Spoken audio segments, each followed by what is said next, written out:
ওকে ওকে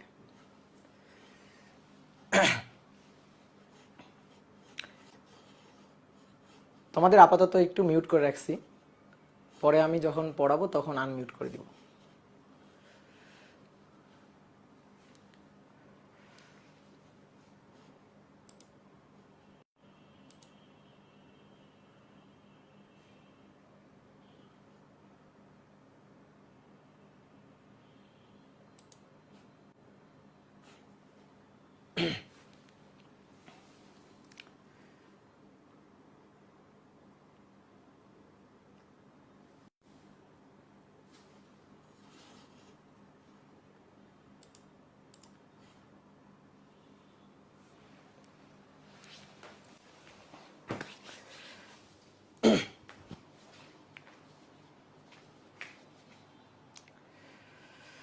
তো বলো সবাই কেমন আছো বলো।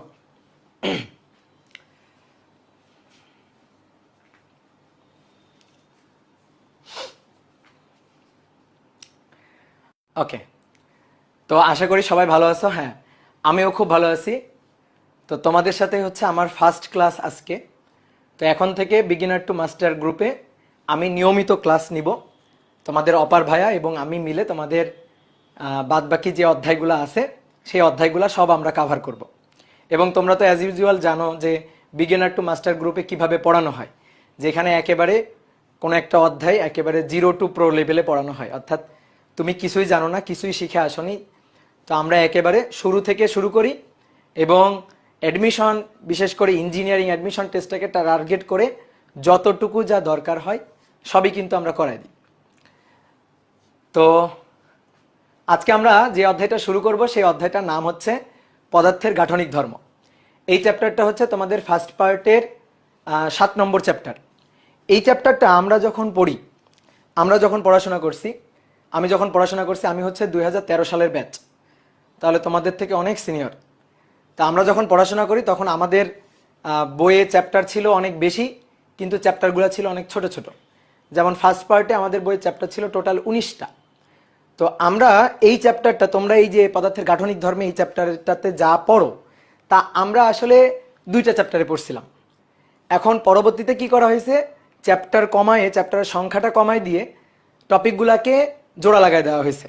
যেমন নিউটনিয়ান বলবিদ্যা তোমরা যেটা পড়ো সেটা আমরা পড়তাম 2টা অধ্যায়, একটা পড়তাম হচ্ছে রৈখিক গতিসূত্র আর একটা কৌণিক গতিসূত্র, নিউটনের রৈখিক গতিসূত্র আর একটা কৌণিক গতিসূত্র, এটা পড়তাম। তো 2টা একত্রিত করে তোমরা একটা অধ্যায় পড়ো। ঠিক তেমনিভাবে এই অধ্যায়টাও আমরা 2টা অধ্যায় পড়তাম। একটা অধ্যায়ের নাম ছিল স্থিতি স্থাপকতা, কঠিন পদার্থের যে গাঠনিক ধর্ম সেটা নিয়ে আলোচনা করা হতো। এবং আর একটা চ্যাপ্টারের নাম ছিল হচ্ছে প্রবাহী পদার্থ। এই প্রবাহী পদার্থ এই জায়গাটাতে ফ্লুইড নিয়ে আলোচনা করা হতো, অর্থাৎ কোনো ফ্লুইড বা বায়বীয় পদার্থের প্রবাহী যে ধর্ম, পৃষ্ঠ টান, পৃষ্ঠ শক্তি বা প্রবাহী আর যে ধর্মগুলো আছে সেইগুলো নিয়ে আলোচনা করা হতো। তো এইভাবে আমরা আলাদা আলাদা করে 2টো চ্যাপ্টার পড়তাম। তো তোমাদের এদিক দিয়ে সুবিধা যে তোমাদের চ্যাপ্টার পড়া লাগবে হচ্ছে একটা। তো যদি একটু শর্ট কোর্সের কথা বলি, তাহলে গতবারের যদি শর্ট কোর্সটা ফলো করে তোমাদের জন্য যদি শর্ট কোর্সের সিলেবাসটা প্রণয়ন করা হয়, তাহলে এই অধ্যায়টা পুরাটা থাকবে না। এই অধ্যায়ের প্রথম অংশটুকু, শুধু স্থিতি স্থাপকতা অংশটুকু থাকবে, পরের অংশটুকু থাকবে না। তো আমরা এখানে পুরাটুকুই পড়বো, যেহেতু এখনো শর্ট কোর্স নিয়ে কোনো কথাবার্তা হচ্ছে না, শর্ট কোর্স প্রণয়নের ব্যাপারে কোনো সিদ্ধান্ত নেওয়া হয়নি সরকার থেকে। তা আমরা এখানে সবগুলাই পড়বো। ভিডিও দেখা যাচ্ছে না? আচ্ছা, একজন কমেন্ট করছে ভিডিও দেখা যাচ্ছে না। বলো তো সত্যি কি ভিডিও দেখা যাচ্ছে না?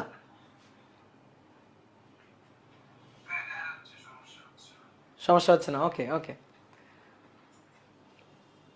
ওকে, আচ্ছা ঠিক আছে, তাহলে আমরা চলো এই চ্যাপ্টারটা শুরু করি।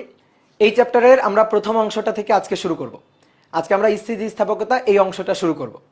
তো তোমাদের আগের ভাইয়া এই চ্যাপ্টারে 2টা ক্লাস নিয়েছিল, তো আমরা ওগুলা ভুলে যাই, আমরা একেবারে প্রথম থেকে শুরু করি। দেখি আমি তোমাদের যদি এক্সট্রা নতুন কোনো ইনফরমেশন দিতে পারি, তো সেজন্য আমি একেবারে প্রথম থেকে শুরু করব। আমার এখানে রাজশাহীতে অফলাইন ব্যাচটা আছে, অফলাইন ব্যাচটাতে অবশ্য 7 নম্বর চ্যাপ্টারের প্রথম অংশটা অলরেডি হয়ে গেছে। তো সমস্যা নেই, আমি তোমাদেরও এই চ্যাপ্টারটা পুরো কভার করে দিব। আমার অফলাইন ব্যাচের অনেক স্টুডেন্টও এখানে যুক্ত আছে, ঠিক আছে, ওদের সাথে আমার কথা হয়। ওকে, তাহলে চলো আমরা শুরু করি।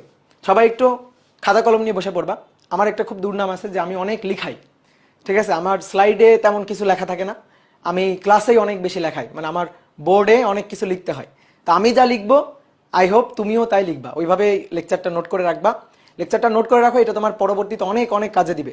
তুমি অ্যাডমিশনের সময় গিয়ে এই জিনিসটা ফিল করতে পারবা, টের পাবা যে এই যে লেকচারটা ফার্স্ট ইয়ারে থাকতে বা সেকেন্ড ইয়ারে থাকতে তুমি যে কোনো একটা অধ্যায় পড়ার সময় এত সুন্দর করে নোট করে রাখছো, এটা তোমাকে অনেক কাজে দিবে পরবর্তীতে গিয়ে।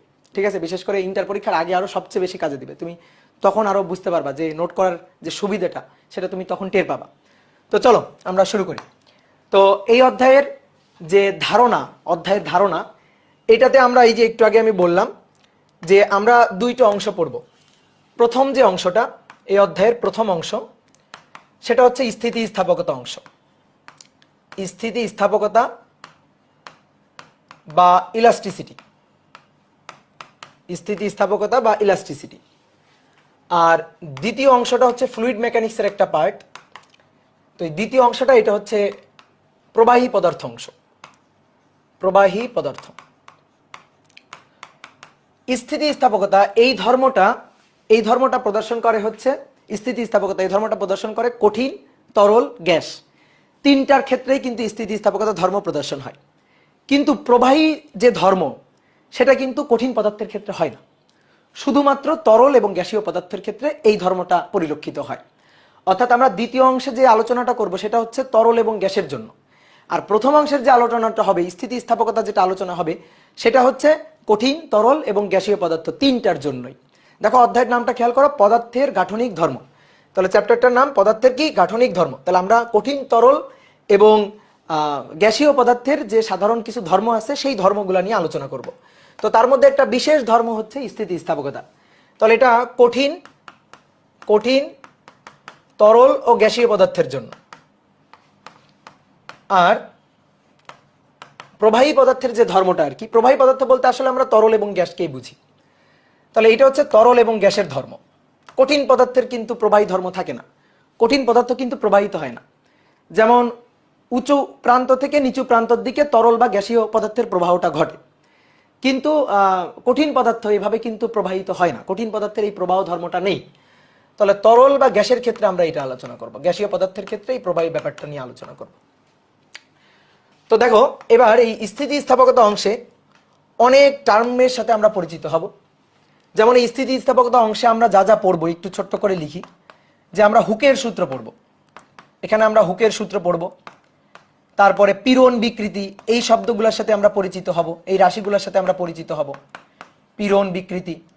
তারপরে তোমাদের 9, 10 একটু ধারণা ছিল আর কি, হুকের সূত্র, স্থিতিস্থাপক গুণাঙ্ক, বিশেষ করে ইয়ং গুণাঙ্ক, আয়তন স্থিতিস্থাপক গুণাঙ্ক যেটাকে আমরা ইংরেজিতে বলি বাল্ক মডুলাস। তারপরে আরেকটা গুণাঙ্ক আছে দৃঢ়তার গুণাঙ্ক, বা বলা হয় ক্রিন্তন বা ব্যবর্তন স্থিতিস্থাপক গুণাঙ্ক। তো এরকম কিছু স্থিতিস্থাপক গুণাঙ্কের সাথে আমরা পরিচিত হব। তাহলে আমি একটু একবারে এই ব্যাপারটা একটু লিখি, যে দৈর্ঘ্য স্থিতিস্থাপক গুণাঙ্ক, দৈর্ঘ্য, আয়তন এবং ব্যবর্তন, এই তিনটা, দৈর্ঘ্য, আয়তন এবং ব্যবর্তন স্থিতিস্থাপক গুণাঙ্ক। এই দৈর্ঘ্য স্থিতিস্থাপক গুণাঙ্কটাকেই তুমি হচ্ছে হিসাবে চিনো, দৈর্ঘ্য স্থিতিস্থাপক গুণাঙ্ক, এটাকেই তুমি হচ্ছে ইয়ং গুণাঙ্ক হিসাবে চিনো। আর একটা জিনিস আমরা এখানে পড়বো, সেটা হচ্ছে পয়জনের রেশিও, পয়জনের অনুপাত, পয়জনের অনুপাত এবং তারের সম্প্রসারণে কৃতকাজ, তারের সম্প্রসারণে কৃতকাজ। এগুলো হচ্ছে মূল আলোচনার বিষয়বস্তু বা টপিক বলতে পারো। এছাড়াও ছোট ছোট আরো অনেক কিছু আছে, সেইগুলো এক এক করে আমরা পড়ব। আর দ্বিতীয় যে অংশটা, এই দ্বিতীয় অংশে আমরা যে জিনিসগুলো পড়ব, তরলের যে ধর্ম, পৃষ্ঠ টান, পৃষ্ঠ শক্তি, এই যে তরল পদার্থের একটা বিশেষ ধর্ম, পৃষ্ঠ টান, তারপর পৃষ্ঠ শক্তি তরল পদার্থের একটা বিশেষ ধর্ম, এটা কিন্তু কঠিন পদার্থের হয় না। তারপরে সান্দ্রতা, তরল পদার্থের আরেকটা বিশেষ ধর্ম, সান্দ্রতা। অন্তবেগ বা প্রান্তবেগ, অন্তবেগ বা প্রান্তবেগ। এবং এখানে আমরা খুব মজার একটা টপিক পড়বো, সেটা হচ্ছে কৈশিকতা। কৈশিকতা কি আমি একটু ছোট করে বলি।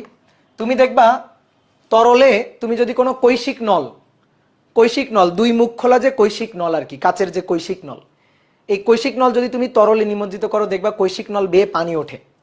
আবার কৈশিক নল যদি তুমি পারদে নিমজ্জিত করো পারদের মধ্যে, তাহলে দেখবা কৈশিক নল বেয়ে পারদ কিন্তু নিচের দিকে নেমে যায়। পারদ কিন্তু উপরের দিকে, পানির মতো পানি যেমন উপরের দিকে ওঠে, পারদ কিন্তু উপরের দিকে ওঠে না, পারদ কিন্তু নিচের দিকে নেমে যায়।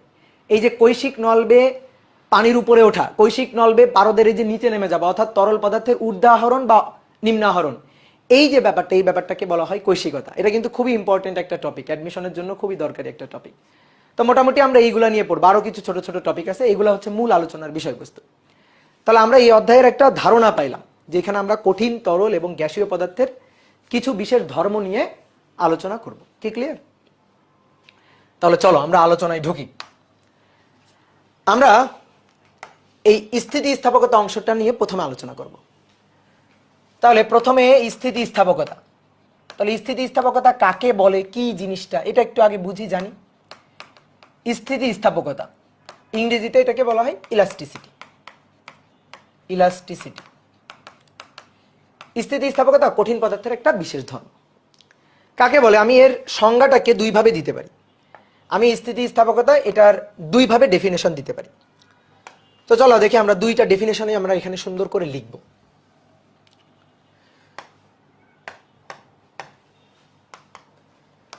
প্রথম যে ডেফিনেশনটা, সেটা বলা হচ্ছে যে স্থিতিস্থাপকতা হচ্ছে পদার্থের সেই প্রবণতা বা সেই ধর্ম যা বল প্রয়োগে বস্তুর বিকৃত করা। বিকৃত করা মানে আকার আকৃতির পরিবর্তন ঘটানো। ধরো আমার কাছে একটা স্প্রিং আছে, ধরো এই যে একটা স্প্রিং, দেখো এটা একটা স্প্রিং।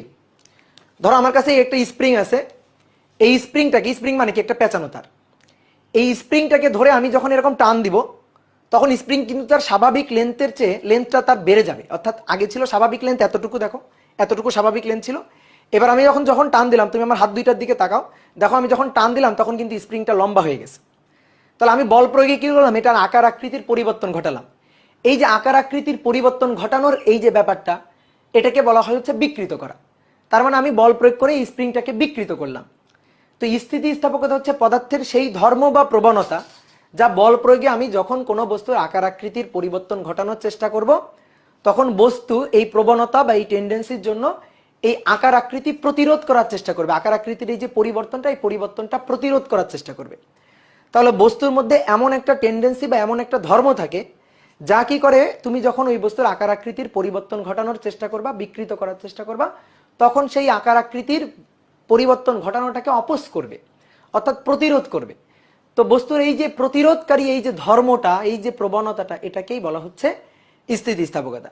তাহলে আমরা বুঝে বুঝে ব্যাপারগুলা বলবো, যে আমি যখন কোনো একটা বস্তুর উপর বল প্রয়োগ করে আকার আকৃতির পরিবর্তন ঘটাইতে চাই, যে ধর্মের কারণে বস্তু তার আকার আকৃতির পরিবর্তন ঘটাইতে দিতে চায় না, প্রতিরোধ করে, আমি আকার আকৃতি পরিবর্তন করতে চাচ্ছি কিন্তু বস্তু আকার আকৃতির পরিবর্তন করতে দিতে চাইতেছে না, প্রতিরোধ করতেছে।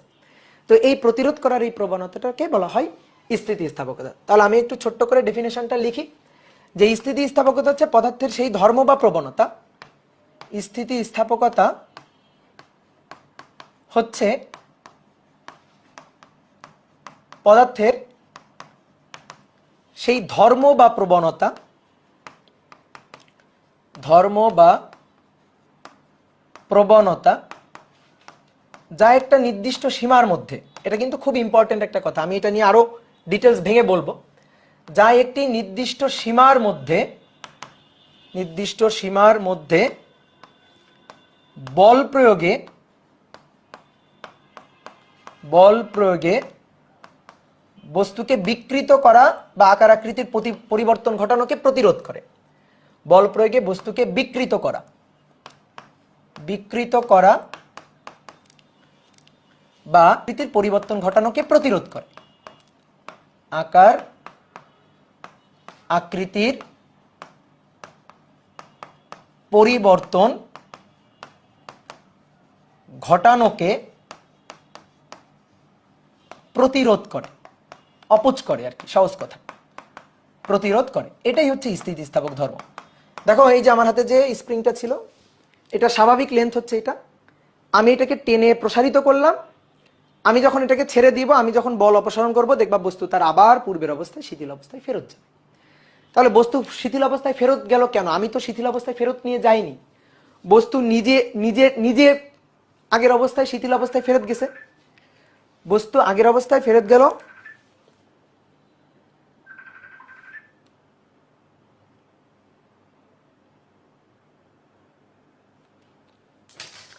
আচ্ছা আমি একটু আসতেছি, হ্যাঁ একটু 1 মিনিট। অর্পিতা কই? বুটেক্সে 400, হ্যাঁ 457 হয়েছে। আমি গেলাম, আমি ক্লাসে আছি।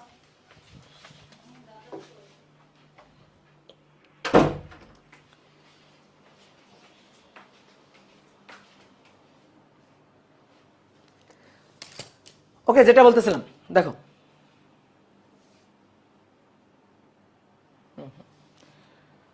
ওকে দেখো যেটা বলতেছিলাম যে স্প্রিংটাকে আমি টেনে লম্বা করব, লম্বা করলাম, আমি যখন বলটা অপসারণ করলাম বস্তু দেখো আবার কিন্তু এই স্প্রিংটা কিন্তু আবার পূর্বের অবস্থায় ফেরত গেল, পূর্বের শিথিল স্বাভাবিক অবস্থা ফেরত পাইল। আমি কিন্তু পূর্বের স্বাভাবিক শিথিল অবস্থায় ফেরত নিয়ে যাইনি, আমি বল প্রয়োগ করে এটাকে টেনে এইভাবে লম্বা করছিলাম। তাহলে বল অপসারণ করে নিলে বস্তু কিন্তু নিজে নিজে পূর্বের অবস্থায় ফেরত গেছে। তাহলে এইখান থেকে দেখো আমি স্থিতিস্থাপকতার আর একটা ডেফিনেশন এখান থেকে দিতে পারি, আর একটা ডেফিনেশন বুঝে বুঝে দিতে পারি। সেটা হচ্ছে বাইরে থেকে একটা নির্দিষ্ট সীমার মধ্যে বল প্রয়োগ করলে বস্তুর আকার আকৃতির পরিবর্তন হয়। বল অপসারণ করে নিলে বস্তু যে ধর্মের কারণে তার পূর্বের অবস্থা ফেরত পায়, বস্তু যে ধর্মের কারণে তার পূর্বের অবস্থায় ফিরে যায়, এই ধর্মটাকে, এই প্রবণতাটাকে বলা হয় হচ্ছে স্থিতিস্থাপকতা। বাইরে থেকে বল প্রয়োগ করলে বস্তুর আকার আকৃতির পরিবর্তন ঘটে, কিন্তু একটা কথা আছে, একটা নির্দিষ্ট সীমার মধ্যে। মানে আমি এই স্প্রিংটাকে ধরে টান দিলাম, এমন টান দিলাম স্প্রিং এর তারগুলো সব সোজা হয়ে গেল, পেঁচানো তার সোজা হয়ে গেল, তাহলে কিন্তু হবে না, তাহলে কিন্তু এই বস্তু আর স্থিতিস্থাপক ধর্ম দেখাবে না। তাহলে ব্যাপারটা কি, একটা নির্দিষ্ট সীমার মধ্যে বল প্রয়োগ করতে হবে, তুমি সীমা অতিক্রম করতে পারবা না। তাহলে আমরা একটু লিখি এটা, এই ডেফিনেশনটা একটু লিখি। তাহলে এই ডেফিনেশনটাতে কি বলা হচ্ছে যে বাইরে থেকে একটি নির্দিষ্ট সীমার মধ্যে বল প্রয়োগ করলে, একটি নির্দিষ্ট সীমার মধ্যে বল প্রয়োগ করলে বস্তুর আকার আকৃতির পরিবর্তন ঘটে। আকার আকৃতির পরিবর্তন ঘটাটাই হচ্ছে বিকৃত হওয়া। বিকৃত কিন্তু বস্তু দুই ভাবে হতে পারে, একটা হচ্ছে বস্তুর শেপের পরিবর্তন হইতে পারে, আর একটা হচ্ছে বস্তুর সাইজের পরিবর্তন হইতে পারে। এই যে আকার আকৃতির পরিবর্তন করা, এটাকে আমি যে বলতেছি না বারবার, এই আকার আকৃতির মাথায় রাখবা, এই জিনিসটা একটু মনে মনে মাথায় রাখবা, লিখতে হবে না। যে আকার আকৃতির পরিবর্তন করাটা মানে হচ্ছে দুইটা ধর্ম, দুই ভাবে আকার আকৃতির পরিবর্তন করতে পারে, একটা হচ্ছে তার শেপের পরিবর্তন হইতে পারে, আর একটা হচ্ছে তার সাইজের পরিবর্তন হইতে পারে। তাহলে বাইরে থেকে একটি নির্দিষ্ট সীমার মধ্যে বল প্রয়োগ করলে বস্তুর আকার আকৃতির পরিবর্তন হয়, বস্তুর আকার আকৃতির পরিবর্তন হয়, আকার আকৃতির পরিবর্তন হয়। যে ধর্মের কারণে এই বাহ্যিক বল অপসারণ করলে, এই বাহ্যিক বলটা কিন্তু আমরা প্রয়োগ করছিলাম, আমরা এক্সটার্নাল এজেন্ট, এই কারণে বলা হচ্ছে বাহ্যিক বল প্রয়োগ করলে। আমরা বাইরে থেকে প্রয়োগ করছি, বস্তু ভেতর থেকে দেয় নাই। বস্তু যদি ভেতর থেকে বল দিত সেটাকে আমরা বললাম রিস্টোরিং ফোর্স, আর আমরা বাইরে থেকে যে বলটা দিচ্ছি সেটাকে কিন্তু রিস্টোরিং ফোর্স বলবো না, সেটাকে বলবো ডিফরমেটিং ফোর্স। মানে আমরা বল প্রয়োগ করে আকার আকৃতির পরিবর্তন ঘটাচ্ছি, বাহ্যিক বল। তাহলে এই বাহ্যিক বল অপসারণ করে নিলে, যে ধর্মের কারণে বাহ্যিক বল অপসারণ করে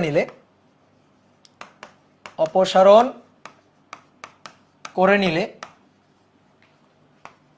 বস্তু পূর্বের অবস্থা ফিরে পায়,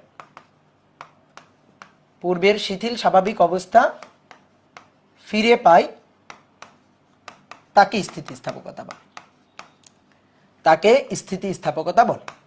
তাহলে দেখো দুইটা ডেফিনেশন একই কথাই বলে, কিন্তু তাকে স্থিতিস্থাপকতা বলে। বলতো এই যে দুইটা ডেফিনেশন, এই দুইটা ডেফিনেশন কি আলাদা কিছু বলে না একই কথা বলে? বলো তো, বলো, কারো মাইক যদি অন থাকে বলো। এই যে দুইটা ডেফিনেশন একই কথা বলে, হ্যাঁ। যে এখানেও যা বলা হয়েছে দেখো, এখানেও কিন্তু ঘুরে ফিরে একই কথা বলা হয়েছে, হ্যাঁ সেম, গুড, ভেরি গুড। এখানে কিন্তু ঘুরে ফিরে সে একই কথা বলা হয়েছে।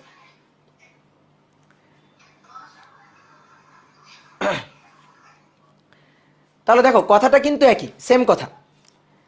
তাহলে দেখো একটু বোর্ডে তাকাও, আমি দুইটা ডেফিনেশন কেন লিখলাম? আচ্ছা, কারো মাইক মনে হয় একটু অন আছে, একটু নিজে নিজে মিউট করে রাখো, নিজে নিজে একটু মিউট করে রাখো, নয়েজ আসছে। আমি তো মিউট করলাম।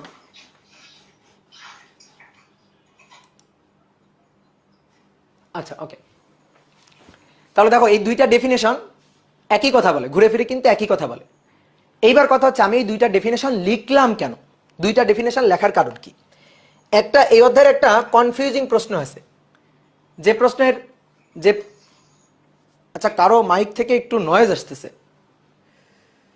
আমি তো সবাইকে মিউট করে দিলাম কিন্তু তারপরে হচ্ছে না। তো আমি তো প্রথমেই ঢুকে মিউট করলাম কিন্তু হলো না কেন বুঝলাম না।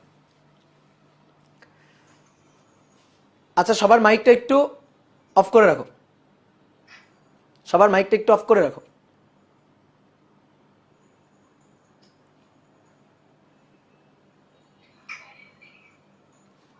সবার মাইকটা একটু অফ করে রাখো। হ্যাঁ, শান্ত খান, মাইকটা অফ করো।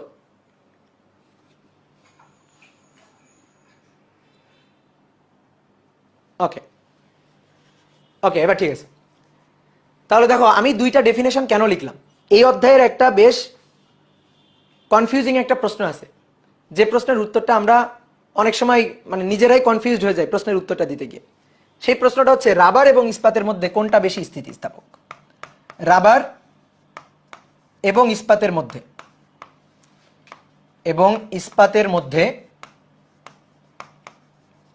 কোনটি বেশি স্থিতিস্থাপক, কোনটি বেশি স্থিতিস্থাপক। রাবার এবং ইস্পাতের মধ্যে কোনটি বেশি স্থিতিস্থাপক। দেখো এই যে প্রশ্নটা, কারো কারো মনে হইতে পারে রাবার, আবার কারো কারো মনে হইতে পারে ইস্পাত। দেখো অনেকে বলছে রাবার, অনেকে বলছে ইস্পাত। দেখছো অনেকে, এই যে দ্বিমুখী উত্তর, অনেকে বলছে রাবার, অনেকে বলছে ইস্পাত। যে ভাই একটা রাবার দেখেন, একটা রাবারকে টেনে কত সহজে লম্বা করা যায়, বেশি ইলাস্টিক, তাহলে রাবার বেশি স্থিতিস্থাপক। আবার অনেকে বলছে ইস্পাত। এবার আসো দেখি আমরা এই ডেফিনেশন থেকে অ্যান্সার দিব। তাহলে প্রথম ডেফিনেশনটা কি বলছিল দেখো, স্থিতিস্থাপকতা হচ্ছে পদার্থের সেই ধর্ম বা প্রবণতা যা একটা নির্দিষ্ট সীমার মধ্যে বল প্রয়োগে বস্তুকে বিকৃত করা বা আকার আকৃতির পরিবর্তন করাটাকে প্রতিহত করে, প্রতিরোধ করে। আচ্ছা, উদাহরণ হিসাবে তোমাকে রাবার দিলাম, ইস্পাত দিলাম। তাহলে এই ডেফিনেশন অনুযায়ী বলবা তুমি বল প্রয়োগ করে রাবারকেও টেনে প্রসারিত করার চেষ্টা করলা, ইস্পাতকেও টেনে প্রসারিত করার চেষ্টা করলা, দুইটারই আকার আকৃতির পরিবর্তন ঘটানোর চেষ্টা করলা। বলতো কে প্রতিরোধ করবে বেশি। ইস্পাতকে টেনে প্রসারিত করতে চাই, রাবারকে টেনে প্রসারিত করতে চাই, ইস্পাত কিন্তু বেশি প্রতিরোধ দিবে, ইস্পাত বেশি প্রতিরোধ করবে। তাহলে এই ডেফিনেশন অনুযায়ী দেখো আমরা এই কথাটা বলতে পারি যে এই ডেফিনেশন অনুযায়ী ইস্পাত বেশি স্থিতিস্থাপক, ইস্পাত বেশি স্থিতিস্থাপক এই ডেফিনেশন অনুযায়ী। আসো এবার এই ডেফিনেশনটা পড়ো তো দেখি। বলছে বাইরে থেকে একটি নির্দিষ্ট সীমার মধ্যে বল প্রয়োগ করলে বস্তুর আকার আকৃতির পরিবর্তন হয়। ওকে, ভালো কথা। যে ধর্মের কারণে বাহ্যিক বল অপসারণ করে নিলে বস্তু তার পূর্বের অবস্থায় ফেরত চলে আসে। তাহলে ইস্পাত এবং রাবার দুইটা পদার্থই আমি তোমাকে দিলাম, দিয়ে বললাম না আকার আকৃতির পরিবর্তন করো। তুমি ইস্পাতকেও টেনে একটু প্রসারিত করলা, রাবারকেও টেনে একটু প্রসারিত করলা, দুটোকেই কিন্তু প্রসারিত করলা। ছেড়ে দাও, তুমি বল অপসারণ করো। বলো পূর্বের অবস্থায় তাড়াতাড়ি ফিরে যাবে কে, দ্রুত বেশি তেজ নিয়ে পূর্বের অবস্থায় ফিরে যাবে কে, রাবার। তাহলে ডেফিনেশনে কি বলা হয়েছে, বাইরে থেকে একটি নির্দিষ্ট সীমার মধ্যে বল প্রয়োগ করলে বস্তুর আকার আকৃতির পরিবর্তন হয়। ইস্পাতেরও হইল, রাবারেরও হইল, দুটারই আকার আকৃতির পরিবর্তন হইল। বল অপসারণ করে নিলে যে ধর্মের কারণে বস্তু তার পূর্বের অবস্থায় ফিরে যায়। তাহলে বল অপসারণ করে নিলাম, ইস্পাতেরও বল অপসারণ করে নিলাম, রাবারের ক্ষেত্রে বল অপসারণ করে নিলাম, দুটোর ক্ষেত্রে বল অপসারণ করে নাও। যে ধর্মের কারণে বস্তু তার পূর্বের অবস্থায় ফেরত যায়। তাহলে দেখো রাবারকে টেনে প্রসারিত করছি, ছেড়ে দিলে থাপ করে বস্তুর পূর্বের অবস্থায় ফিরে যাবে। ঠিক আছে, এই যে অনেক সময় দেখবা রাবার বা ওই যে মেয়েরা হচ্ছে খোপায় পরে, গার্ডার না যেগুলা বলে আর কি, খোপাই যেগুলা দেয়, বা আমরা হাতে অনেক সময় ব্যান্ড পরি না, ওরকম একটা ব্যান্ডের কথা চিন্তা করো, যে ব্যান্ডকে টেনে প্রসারিত করলাম, ছেড়ে দিলাম, তাহলে খুব দ্রুত আগের অবস্থায় ফিরে যাবে, তেজ নিয়ে আগের অবস্থায় ফিরে যাবে। কিন্তু ইস্পাত চিন্তা করো তো, একটা ইস্পাতের রড, একটা লোহার রড, এটা কি টেনে প্রসারিত করছি, ছেড়ে দিলে ওই তেজ নিয়ে পূর্বের অবস্থায় ফেরত যাবে, যাবে না। কিন্তু ওই তেজ নিয়ে পূর্বের অবস্থায় ফেরত যাবে না। তাহলে পূর্বের অবস্থায় ফিরে যাওয়ার যে প্রবণতা কার বেশি, রাবারের বেশি। তাহলে এই ডেফিনেশন অনুযায়ী কে বেশি স্থিতিস্থাপক, রাবার। এই কারণে দেখো দুইটা ডেফিনেশন আমি লিখলাম। এবার কথা হচ্ছে, হ্যাঁ ঠিক আছে, এই ডেফিনেশন অনুযায়ী যা আমি বলছি সেটাও ঠিক আছে, এই ডেফিনেশন অনুযায়ী যা বলছি সেটাও ঠিক আছে। চিন্তা করে দেখো, দুটোই কিন্তু ঠিক আছে। তাহলে এটা কেমন হইলো? ইস্পাত আর রাবারের মধ্যে একটা স্থিতিস্থাপকতার একটা ডেফিনেশন অনুযায়ী রাবার বেশি স্থিতিস্থাপক, আর একটা ডেফিনেশন অনুযায়ী ইস্পাত বেশি স্থিতিস্থাপক। এই তো ঝামেলা লেগে গেল। দেখো, ঝামেলার কিছু নাই, দুইটা ডেফিনেশনই ঠিক আছে, কোনোটাই ভুল না। অনেকের মনে হতে পারে ভাই এইটা ঠিক এটা ভুল, অনেকের মনে হতে পারে না এটা ঠিক এটা ভুল। না, দুটো ডেফিনেশনই ঠিক। তুমি পরীক্ষা আসলে দুটো ডেফিনেশনের দুটো যে কোনো একটা লিখলেই হবে, কোনো সমস্যা নেই। দুটো ডেফিনেশনই ঠিক আছে। আমরা একটু বুঝতে ভুল করছি, যে ইম্পর্টেন্ট লাইনটা যেটাকে আমরা গুরুত্ব দিই না, এই ইম্পর্টেন্ট ছোট্ট একটা কথা, এই ছোট্ট একটা কথাকে আমরা অনেক বেশি গুরুত্ব দিই না। এই গুরুত্বটা না দেওয়ার কারণেই এই গলতটা ঘটছে, এই কনফিউশনটা তৈরি হয়েছে। তো কি সেই ইম্পর্টেন্ট কথাটা? সেই ইম্পর্টেন্ট কথাটা হচ্ছে এইটা, এই যে একটি নির্দিষ্ট সীমার মধ্যে, দেখো এই যে সেই ইম্পর্টেন্ট কথা হচ্ছে এইটা, যে একটি নির্দিষ্ট সীমার মধ্যে, একটি সীমার মধ্যে, একটি নির্দিষ্ট সীমার মধ্যে, এখানেও তাই ছিল, একটি নির্দিষ্ট সীমার মধ্যে, এই কথাটাকে আমরা গুরুত্ব দিই নাই। একটা নির্দিষ্ট সীমা অতিক্রম করা যাবে না। তুমি একটা ইস্পাতকে টেনে এত লম্বা করলা, একটা স্প্রিংকে টেনে এত লম্বা করলা, স্প্রিং এর তার স্থায়ীভাবে বিকৃত হয়ে গেল, স্থায়ীভাবে প্রসারিত হয়ে গেল, তাহলে তো হবে না। নির্দিষ্ট সীমার মধ্যে ঘটনা ঘটাও, স্থায়ীভাবে বিকৃত করা যাবে না। একটা রাবারকে এমন ভাবে টানবা না যাতে রাবারটার তুমি বল অপসারণ করে নিলে রাবারটা স্থায়ীভাবে বিকৃত অবস্থায় থাকে, এটা করা যাবে না। একটা ইস্পাত, একটা স্প্রিংকে তুমি এমন ভাবে টানবা না যাতে তুমি বল অপসারণ করে নিলে ইস্পাতটা বা রাবারটা সে তার ওই বিকৃত অবস্থা বজায় রাখে, এইভাবে কিন্তু বল প্রয়োগ করা যাবে না। কি কথা বুঝছো? তাহলে বল প্রয়োগ করতে হবে একটা নির্দিষ্ট সীমার মধ্যে, স্থিতিস্থাপক সীমার মধ্যে। এইবার আসো দুইটা ডেফিনেশন অনুযায়ী যাচাই করি। স্থিতিস্থাপকতা হচ্ছে পদার্থের সেই ধর্ম বা প্রবণতা যা একটি নির্দিষ্ট সীমার মধ্যে বল প্রয়োগে বস্তুকে বিকৃত করতে গেলে সেটাকে প্রতিরোধ করে। তাহলে ইস্পাত এবং রাবার দুইটাই আমি তোমাকে দিলাম।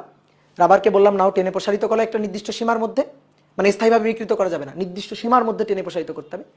তোমাকে আমি ইস্পাতও দিলাম, বললাম নাও টেনে প্রসারিত করো নির্দিষ্ট সীমার মধ্যে, ইস্পাতকে এমন ভাবে টানবা না যাতে স্থায়ীভাবে বিকৃত হয়ে যায়। তাহলে কোনটা বেশি প্রতিরোধ করবে? এই বিকৃত করা, তুমি বিকৃত করতে চাইতেছো, এই বিকৃত করাটাকে কে বেশি প্রতিরোধ করবে? ইস্পাত বেশি প্রতিরোধ করবে, সুতরাং ইস্পাত বেশি স্থিতিস্থাপক।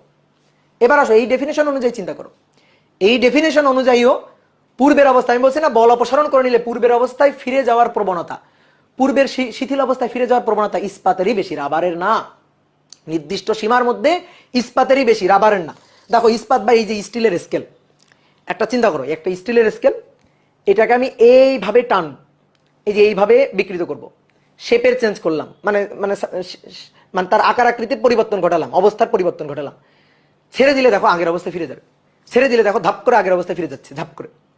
কিন্তু আমি এটাকে এমন ভাবে বাঁকালাম, এমন ভাবে বাঁকাই ফেললাম, এই যে নির্দিষ্ট সীমা অতিক্রম করে ফেললাম, সীমা অতিক্রম করলে এ তো আর পূর্বের অবস্থায় ফেরত যাবে। আমি যদি এইভাবে মুড়ে ফেলি, এইভাবে যদি বাঁকাই ফেলি, তো স্থায়ীভাবে বেঁকে থাকবে, এ তো পূর্বের অবস্থায় যাবে না। তাহলে নির্দিষ্ট সীমার মধ্যে দেখো, এইটাকে আমি এইভাবে টানলাম, এই যে নির্দিষ্ট সীমার মধ্যে আমি সীমা অতিক্রম করি নাই, ছেড়ে দিব, দেখো খুব তেজ নিয়ে আগের অবস্থায় ফিরে গেছে। তাহলে পূর্বের অবস্থায় ফিরে যাওয়ার এর প্রবণতাটা বেশি। আর যদি রাবারের কথা চিন্তা করে দেখো, আমার কাছে রাবার নেই, একটা কাগজ আছে। তুমি একটা জিনিস চিন্তা করো, আমি দুইটা উদাহরণই তোমাকে পাশাপাশি দেখালাম, একবার স্টিলের স্কেল দিয়ে দেখালাম, এবার এই কাগজটা দিয়ে দেখাচ্ছি। চিন্তা করো এই কাগজ বা এটাকে রাবারের মতো চিন্তা করো। দেখো এটাকে আমি এইভাবে এই যে মুড়লাম, এইভাবে বাঁকাই ফেললাম, ছেড়ে দিলাম, দেখো এটাও আগের অবস্থায় ফেরত গেল।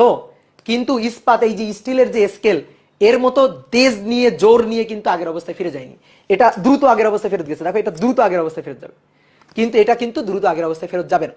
তাহলে নির্দিষ্ট সীমার মধ্যে বল প্রয়োগ করে এই যে আমি দুটাকে বাঁকালাম, এই ধরো এটা ইস্পাত আর এটা রাবার, আমি দুইটাকেই বাঁকালাম, তাহলে পূর্বের অবস্থায় ফিরে যাওয়ার প্রবণতাটাই হচ্ছে স্থিতিস্থাপকতা, যেটা এর বেশি, এই স্টিলের স্কেলটার বেশি।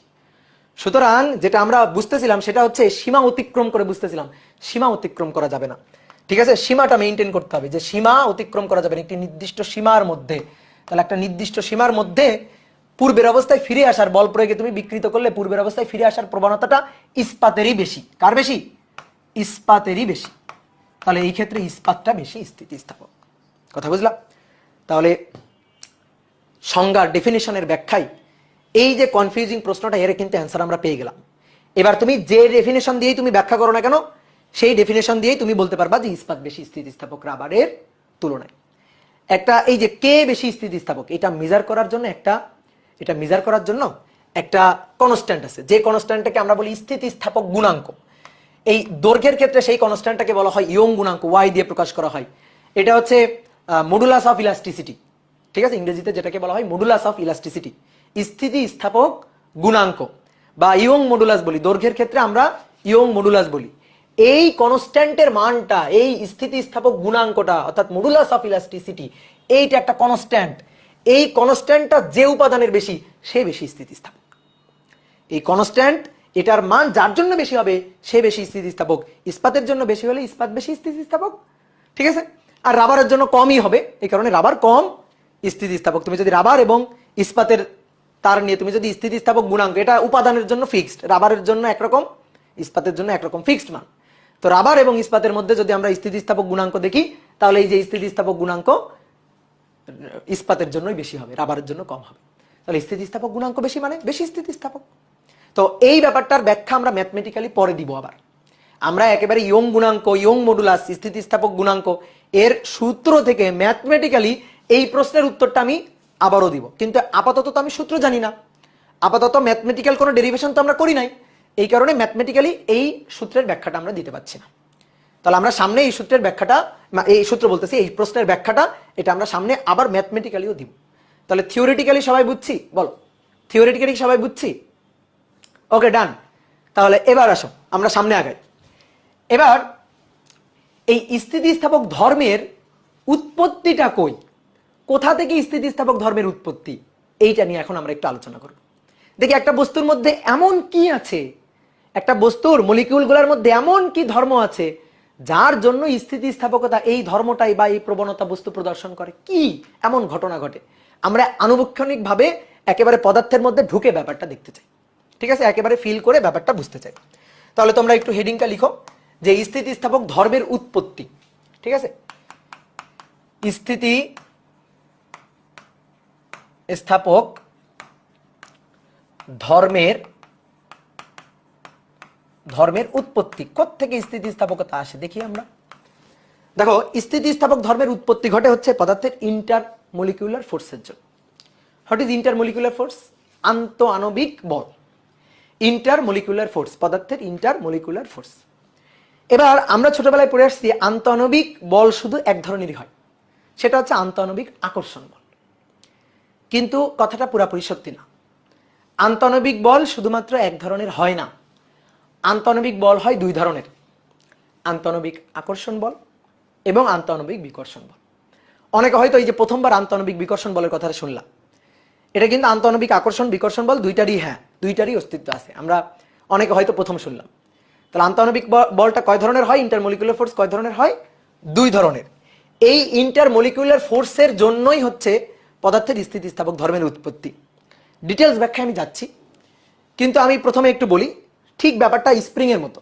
যেমন এই যে স্প্রিংটা আছে না, এই স্প্রিংটার এটা হচ্ছে স্বাভাবিক লেন্থ, স্বাভাবিক অবস্থা। এটাকে আমি যখন টেনে প্রসারিত করব তখন স্প্রিং ভেতর থেকে রিস্টোরিং ফোর্স দিবে। আমি যে টেনে সরাই নিলাম, দূরে সরাই নিলাম, তার বিপরীতে, অর্থাৎ স্প্রিংটা পূর্বের অবস্থায় ফেরত যাইতে যাবে। আমি একটু একে যদি বুঝাই, এটা তোমাদের আঁকা লাগবে না, এটা রাফ। স্প্রিং এর এটা স্বাভাবিক অবস্থা, স্প্রিংকে আমি টেনে প্রসারিত করলাম, এই যে টেনে প্রসারিত করলাম, আমি বল দিলাম এদিকে, এভাবে টেনে প্রসারিত করলাম, তাহলে বস্তু দেখো পূর্বের অবস্থায় ফেরত যাচ্ছে, এই যে ভেতরের দিক থেকে বলটা দিচ্ছে। তাহলে এই যে ভেতরের দিকে দেখো, ভেতরের দিকে এই যে বলটা দিচ্ছে, এই বলটা হচ্ছে আকর্ষণ বল। এই যে আমি যখন টেনে প্রসারিত করছি, স্প্রিং এর এই যে পাকগুলা দূরে দূরে সরে গেছে, মানে এই যে স্প্রিং এর যে মলিকিউলগুলো এগুলো দূরে দূরে সরে গেছে, তখন এই যে ভেতরের দিকে টানতেছে, আকর্ষণ করতেছে, ভেতরের দিকে টানতেছে। তাহলে এইটা হচ্ছে ইন্টারমলিকুলার অ্যাট্রাকশন ফোর্স, ঠিক আছে। আমরা স্প্রিং এর উদাহরণ দিয়ে বুঝছি, এরপর আমরা যাচ্ছি আস্তে আস্তে ভিতরে ঢুকতেছি। এবার কি করলাম, ধরো আমি টেনে প্রসারিত করি নাই, আমি চাপ দিয়ে সংকুচিত করছি, এটাকে এভাবে ধরে চাপ দিয়ে সংকুচিত করছি। এবার চাপ দিয়ে সংকুচিত করলাম, কিন্তু আমি কিন্তু এভাবে ধরে চাপ দিলাম, চাপ দিয়ে সংকুচিত করলাম। এবার দেখো কি হলো, এই যে স্প্রিং এর পাকগুলা খুব কাছাকাছি চলে আসলো, বা আমরা বলতে পারি যে স্প্রিং এর যে মলিকিউলগুলো খুব কাছাকাছি চলে আসলো। যখন এরা পরস্পরের খুব কাছাকাছি চলে আসবে, তারা কি করবে, এবার বিকর্ষণ করা শুরু করবে। এই যে এভাবে বিকর্ষণ করা শুরু করবে, এভাবে বিকর্ষণ করে বল দিয়ে আবার তারা পূর্বের অবস্থায় ফিরে যেতে যাবে। তাহলে আমি যখন টেনে প্রসারিত করব, আকর্ষণ বল দিয়ে শিথিল অবস্থায় ফিরতে চাইবে। চাপ দিয়ে যখন সংকুচিত করব, বিকর্ষণ বল দিয়ে আবার শিথিল অবস্থায় ফিরতে চাইবে। মানে টেনে প্রসারিত করাও যাবে না, চাপ দিয়ে সংকুচিত করা যাবে না, বস্তু পূর্বের অবস্থায় ফিরতে চাইবে। তাহলে আমি টেনে প্রসারিত করলে আকর্ষণ করে পূর্বের অবস্থায় ফিরতে যাচ্ছে, আমি চাপ দিয়ে সংকুচিত করলে সরাই দিচ্ছে, দূরে দূরে সরে যাইতে যাচ্ছে, বিকর্ষণ করতেছে, বিকর্ষণ করে পূর্বের অবস্থায় ফিরতে চাইছে। এই যে এই ব্যাপারটাই আসলে ঘটে। আমরা যদি পদার্থের একেবারে ইন্টারমলিকুলার লেভেলে গিয়ে আলোচনা করি, ইন্টারমলিকুলার লেভেলে গিয়ে দেখি, তাহলে সেম এই ঘটনাটাই ঘটে। তা আসো দেখি আমরা একটু ব্যাখ্যা করি ব্যাপারগুলো। তাহলে আন্তঃআণবিক বল হয় দুই ধরনের। আন্তঃআণবিক বল এটা দুই ধরনের হয়। কি কি? আন্তঃআণবিক আকর্ষণ বল আর আন্তঃআণবিক বিকর্ষণ বল।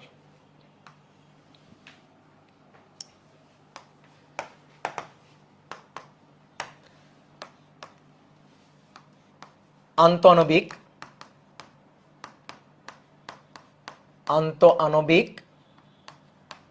আকর্ষণ বল, অ্যাট্রাকটিভ ফোর্স, এবং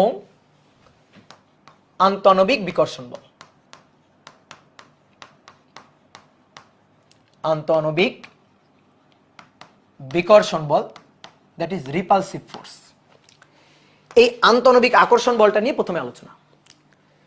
কোনো একটা পদার্থের মলিকিউলগুলা নিজেদের মধ্যে, পাশাপাশি দুইটা মলিকিউল, এরা পরস্পরকে নিজেরা যে বলে আকর্ষণ করে সেটাকে বলা হয় আন্তঃআণবিক আকর্ষণ বল। এই আন্তঃআণবিক আকর্ষণ বলের আরেকটা নাম আছে কোহেসিভ ফোর্স বা সংশক্তি বল। একই পদার্থের মলিকিউলগুলা পরস্পরকে যে বলে আকর্ষণ করে, ধরো মনে করো, আঁকার দরকার নেই, ধরো মনে করো কোনো একটা পদার্থ, এটা একটা সার্টেন পোর্শন, খণ্ড, তো এর মলিকিউলগুলা হচ্ছেই, এবার ধরো এই একটা মলিকিউল এর আশেপাশের মলিকিউলগুলাকে আকর্ষণ করে একটা নির্দিষ্ট এলাকার মধ্যে। ধরো এই যে একটা নির্দিষ্ট এলাকা, এই নির্দিষ্ট এলাকার মধ্যে যতগুলো মলিকিউল আছে সেই মলিকিউলগুলোকে সে আকর্ষণ করবে। এবার এই এলাকার মধ্যে নিজেদের যদি কোনো মলিকিউল থাকে, যেমন এটা হচ্ছে এর নিজেরই মলিকিউল, এটা যা, এটাও সেই মলিকিউল, তাহলে এটাকে যখন আকর্ষণ করবে সেটা হচ্ছে সংশক্তি বল। পদার্থের নিজেদের মলিকিউলগুলোর মধ্যে যে আকর্ষণ সেটা হচ্ছে সংশক্তি। পদার্থ কিন্তু অন্য পদার্থের মলিকিউলগুলোকে আকর্ষণ করে। যেমন দেখো এই যে নির্দিষ্ট এলাকা, ধরো এটা একটা বস্তু চিন্তা করলে এই নির্দিষ্ট এলাকার মধ্যে এখানে কিন্তু বাতাস চলে গেছে, দেখো এখানে বাতাস, তাহলে এখানে কিন্তু কিছু বাতাসের মলিকিউল আছে। এবার এই মলিকিউলটা, এটা কিন্তু এই নির্দিষ্ট এলাকার মধ্যে যা যা থাকবে সবকিছুকে আকর্ষণ করে। তাহলে এই মলিকিউলটা কিন্তু এখানে এই যে ফাঁকা জায়গাটা, এর মধ্যে কিছু বাতাসের মলিকিউল আছে, সেইগুলোকেও কিন্তু আকর্ষণ করতেছে। তাহলে যখন অন্য পদার্থের মলিকিউলগুলোকে আকর্ষণ করবে সেটা কিন্তু সংশক্তি না, সেটাকে বলা হচ্ছে আসক্তি বা আসঞ্জন বল, যেটা আমরা এই অধ্যায়ের পরের পোর্শনে দ্বিতীয় অংশে আলোচনা করব। তাহলে তুমি আপাতত এইটুকু খালি মাথায় রাখো, যদি একই পদার্থের মলিকিউলগুলোর মধ্যে আমরা আকর্ষণ চিন্তা করি তাহলে সেটাকে বলা হয় সংশক্তি বল বা কোহেসিভ ফোর্স। আর যদি আমরা ভিন্ন ভিন্ন পদার্থের মলিকিউলগুলোর মধ্যে আকর্ষণ চিন্তা করি তাহলে সেটাকে বলা হয় হচ্ছে, ভাইয়া আরেকবার বলে যাবে কষ্ট করে, বলছি তো, শোনো ভালো করে শোনো, বলছি। তাহলে পদার্থের ভিন্ন ভিন্ন পদার্থের মলিকিউলগুলো পরস্পরকে যে বলে আকর্ষণ করে সেটা হচ্ছে আসঞ্জন বা আসক্তি বল। তাহলে আমরা এখানে আসঞ্জন আসক্তি নিয়ে আলোচনা করব না, ভিন্ন ভিন্ন মলিকিউলগুলো নিয়ে আকর্ষণ বল চিন্তা করব না, একই পদার্থের মলিকিউলগুলোর মধ্যে আকর্ষণ চিন্তা করব। তাহলে একই পদার্থের মলিকিউলগুলোর মধ্যে যে আকর্ষণ বল, আন্তঃআণবিক আকর্ষণ বল, সেটা হচ্ছে কোহেসিভ ফোর্স। কোহেসিভ ফোর্স বা এটাকে বলা হয় সংশক্তি বল। সংশক্তি বল। এবার দেখো, চিন্তা করো, কোন একটা পদার্থ, সেই পদার্থের একটা সার্টেন খণ্ড হচ্ছে এটা। এবার এই পদার্থের দুইটা মলিকিউল, এ একটা মলিকিউল আর এ একটা মলিকিউল, স্বাভাবিক অবস্থায় এভাবে আছে, পাশাপাশি দুইটা মলিকিউল, তাদের সেন্টার টু সেন্টার এই যে ডিস্টেন্স, এই যে centre to centre distance, that is R. এই সেন্টার টু সেন্টার এই যে ডিস্টেন্স, এই ডিস্টেন্সটাকে বলা হয় আন্তঃআণবিক দূরত্ব। আন্তঃআণবিক দূরত্ব, ইন্টারমলিকুলার ডিস্টেন্স, এই দুইটা মলিকুলের মধ্যকার যে দূরত্ব, সেন্টার টু সেন্টার ডিস্টেন্স, স্বাভাবিক অবস্থায় এইভাবে আছে। এইবার যদি আমি এই মলিকুলগুলোকে দূরে দূরে নিয়ে যাই, দূরত্ব যদি বাড়াই, আর যদি বাড়াই, এদের মধ্যকার আর, এই আরটা যদি আমি বাড়াই, লিখবা না কিন্তু, ঠিক আছে, আরটা যদি বাড়ানো হয় তাহলে এরা দূরে সরে যাবে। তো দূরে সরে গেলে তো আকর্ষণ বল এফ যখন দূরে সরে যাচ্ছে তাহলে আকর্ষণ বল কি হবে? আকর্ষণ বল কমবে, ঠিক আছে, আকর্ষণ বলটা কমবে। তাহলে দূরে দূরে সরে গেলে এটা তো স্বাভাবিক, খুবই কমন সেন্স যে দূরে দূরে সরে গেলে আকর্ষণ বলটা কমবে। এই যে আকর্ষণ বলের এই ব্যাপারটা আমরা একটা সূত্রের মাধ্যমে রিপ্রেজেন্ট করতে পারি, যে এফ অ্যাট্রাকটিভ ফোর্স, সংক্ষেপে এফ এ দিয়েই লিখি শুধু, পুরোটা না লিখি, F attractive force F A এইটা equal to minus A divided by R to the power P. এই যে এই সূত্রের মাধ্যমে এটাকে আমরা রিপ্রেজেন্ট করতে পারি। কোত্থেকে এই সূত্র আসলে তোমার জানার দরকার নেই, তুমি জাস্ট আপাতত আমাকে একটু বিশ্বাস করো যে এইটা হচ্ছে এই পদার্থের ইন্টারমলিকুলার যে অ্যাট্রাকটিভ ফোর্স তার সূত্র। এই যে সূত্রটা এটাই ইন্টারমলিকুলার অ্যাট্রাকটিভ ফোর্সটাকে রিপ্রেজেন্ট করে, যেখানে এ আর পি হচ্ছে কনস্ট্যান্ট, এওপি দুইটা আরবিটারি কনস্ট্যান্ট, এওপি হচ্ছে ধ্রুবক। তো তোমার এ আর পি কি মিন করে জানার দরকার নেই, বোঝারও দরকার নেই, তুমি জাস্ট এইটুকু বোঝো এফ এর সাথে আর এর সম্পর্কটা কেমন। এফ এর সাথে আর এর সম্পর্কটা হচ্ছে ব্যস্তানুপাতিক, অর্থাৎ দূরত্ব যদি বাড়ে তাহলে বলের মানটা কমবে। তুমি বলতে পারো যে হ্যাঁ ভাই পি ঘাতের ব্যস্তানুপাতিক, ঠিক আছে ব্যস্তানুপাতিক তো, সে যত ঘাতেরই হোক ব্যস্তানুপাতিক তো। তাহলে আমরা বলতে পারি যে এফ এ অ্যাট্রাকটিভ ফোর্সটা, এই দুইটা মলিকুলার মধ্যে যে অ্যাট্রাকটিভ ফোর্সটা সেটা দূরত্বের সাথে, অর্থাৎ তাদের আন্তঃনবিক যে দূরত্ব সেই দূরত্বের সাথে ব্যস্তানুপাতিক। দূরত্ব বাড়বে, দূরে দূরে যাবে, সুতরাং আকর্ষণ বলটা কি হবে, কমবে। ঠিক আছে, কথা সত্য। এইবার আসো, এই কথাটা আংশিক সত্য, এই কথাটা পুরোপুরি সত্য না। এই ইন্টারমলিকুলার যে অ্যাট্রাকটিভ ফোর্স এটা দূরত্বের সাথে সমানুপাতিক এবং সাথে সাথে দূরত্বের সাথে ব্যস্তানুপাতিক। এবার কেন এরকম হইলো, দূরত্বের সাথে সমানুপাতিক, আবার বললাম দূরত্বের সাথে ব্যস্তানুপাতিক, ভালো করে শুনবা, লিখবা না কিছু এখন, ভালো করে শোনো। দূরত্বের সাথে সমানুপাতিকও, ইভেন দূরত্বের সাথে ব্যস্তানুপাতিকও।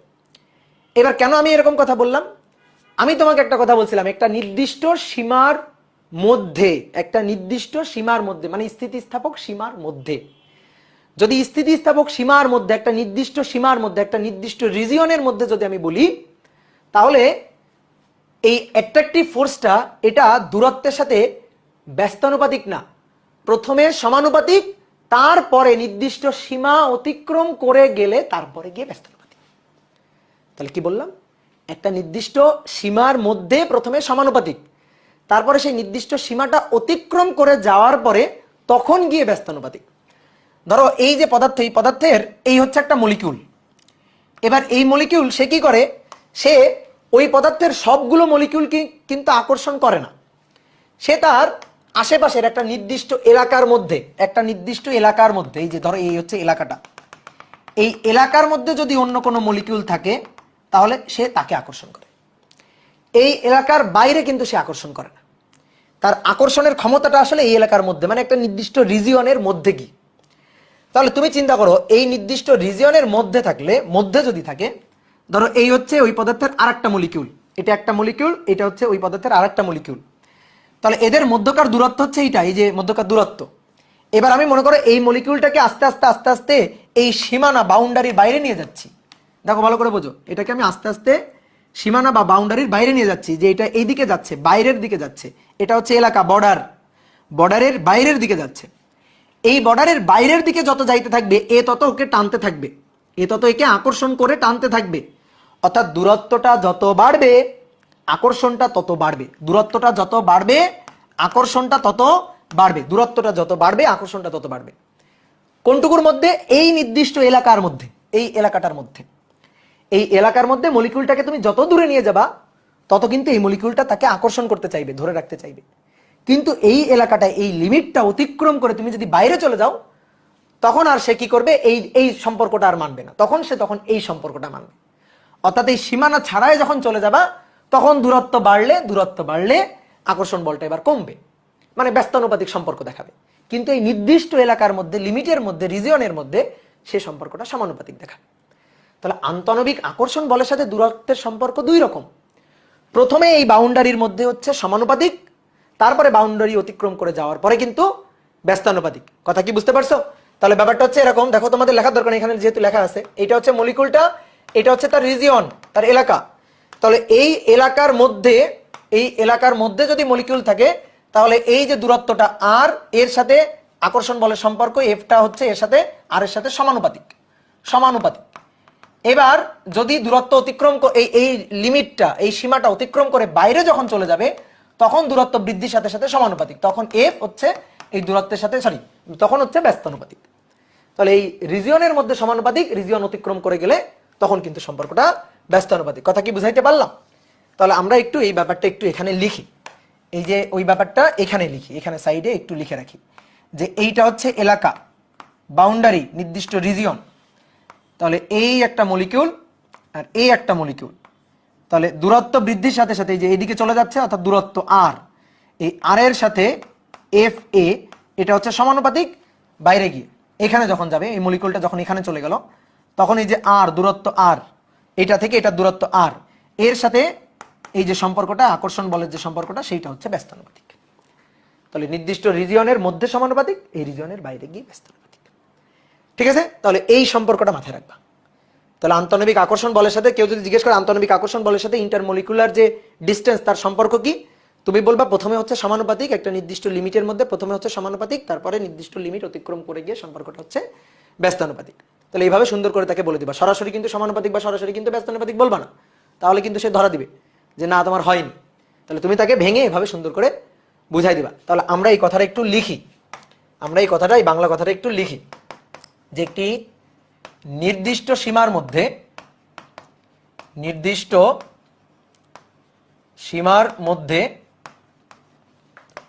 আন্তঃআণবিক দূরত্ব বৃদ্ধির সাথে সাথে, আন্তঃআণবিক দূরত্ব বৃদ্ধির সাথে আন্তঃআণবিক বল অ্যাট্রাকশন ফোর্স এফ এ এটা বাড়ে অর্থাৎ সমানুপাতিক, সীমার বাইরে গিয়ে কমে, সীমার বাইরে গিয়ে কমে। এটা খুব বাস্তবধর্মী কথা, কিন্তু এটা খুব বাস্তবধর্মী কথা। দেখো কেন বললাম বাস্তবধর্মী কথা, ধরো এটা হচ্ছে কোন ফ্যামিলির হাজবেন্ড আর এটা হচ্ছে তার ওয়াইফ। ধরো ধরো তুমি বিয়ে করে নিছো, এটা তোমার ওয়াইফ, এটা তুমি। এবার এইটা হচ্ছে ঘরের দরজা, তোমরা ঘরের মধ্যে আসো, এটা হচ্ছে ঘরের দরজা, এই যে বাউন্ডারি এইটা। এবার হয় না ঘরের মধ্যে থাকলে অনেক সময় স্বামী স্ত্রী টোকাটুকি লাগে না, টোকাটুকি ঝগড়াঝাটি হয় না? তো মনে করো এই যে তোমার সাথে ঝগড়াঝাটি হয়েছে তার, এবার ঝগড়াঝাটি হইলেই ওয়াইফরা নর্মালি যেটা করে কি করে, বাপের বাড়ি চলে যাওয়ার একটা হুমকি দেখে। তো কি হবে, এর সাথে ঝগড়াঝাটি লাগছে, তোমার সাথে আর কি ঝগড়াঝাটি লাগছে, লাগলে সে কি করবে, বাপের বাড়ি যাওয়ার হুমকি দেখাবে, অর্থাৎ দরজার দিকে চলে যাচ্ছে। এই দেখো এই যে দরজার বাইরের দিকে চলে যাচ্ছে, হুমকি দেখাচ্ছে, একটু একটু একটু একটু করে দরজার দিকে আগাচ্ছে। যখন একটু একটু একটু একটু করে দরজার দিকে আগাবে ঝগড়াঝাটি করে, যখন একটু একটু করে ব্যাগটা গুছাইনি দরজার দিকে আগাবে, তখন কিন্তু তোমার একটু মন গলে যাবে, তখন কিন্তু তোমার একটু মন খারাপ হয়ে যাবে, বা তুমি কিন্তু একটু কূটনৈতিক ভাবে চিন্তা করবা যে আচ্ছা যদি চলে যায় তাহলে তো আমার রান্না করে দেওয়ার লোক টোক থাকবে না, এটা কিন্তু মনে মনে চিন্তা করবা। তাহলে মনে মনে এটা চিন্তা করে তুমি কি করবা, তাকে ডাকবা না, এই তুমি যাইও না, আসো তুমি যাইও না। যত সে দরজার দিকে যাবে তত তুমি কিন্তু টানবা, ঠিক আছে? যত সে দরজার দিকে যাবে তত তুমি কিন্তু ঠেকানোর চেষ্টা করবা, টানবা, আকর্ষণ করবা, টানবা, টেনে রাখার চেষ্টা করবা যে যা হয়েছে ভুলে যাও, থাকো, তুমি যাইও না বাপের বাড়ি, এভাবে সুন্দর করে তুমি বুঝাবা, কি তাই না? তাহলে যত দরজার দিকে চলে যাইতে থাকবে, এই যে দরজা হচ্ছে বাউন্ডারি লিমিট, যত দরজার দিকে চলে যাইতে থাকবে তত কিন্তু তুমি টানবা। তাহলে সম্পর্কটা কেমন হইলো, দূরত্বের সাথে দরজার দিকে যাওয়ার সাথে এই যে টানার যে সম্পর্কটা, এই সম্পর্কটা কেমন হইলো, অ্যাট্রাকটিভ ফোর্সের সম্পর্কটা কেমন হইলো, সমানুপাতিক। এইবার মনে করো এ এত জেদি, ঠিক আছে, তোমাকে মনে করো যে রাইখা একেবারে চলে যাচ্ছে, তাহলে দরজা দরজা সীমা বাউন্ডারি এটা অতিক্রম করে বের হয়ে চলে গেছে, এই যে বের হয়ে চলে গেছে। এইবার বলো তো চলে গেছেই, দরজা অতিক্রম করে বাইরে বের হয়ে চলে গেছেই, একটু পরে গাড়িতে উঠে যাবে। এইবার তুমি চিন্তা করবা না আটকানোর অনেক চেষ্টা করলাম, থাকলো না, হ্যাঁ আটকানোর অনেক চেষ্টা করছো, এই যে স্থিতিস্থাপক সীমার মধ্যে নিজের আকৃতি ধরে রাখার অনেক চেষ্টা করছো, কিন্তু সীমাটা অতিক্রম করে চলে গেছে।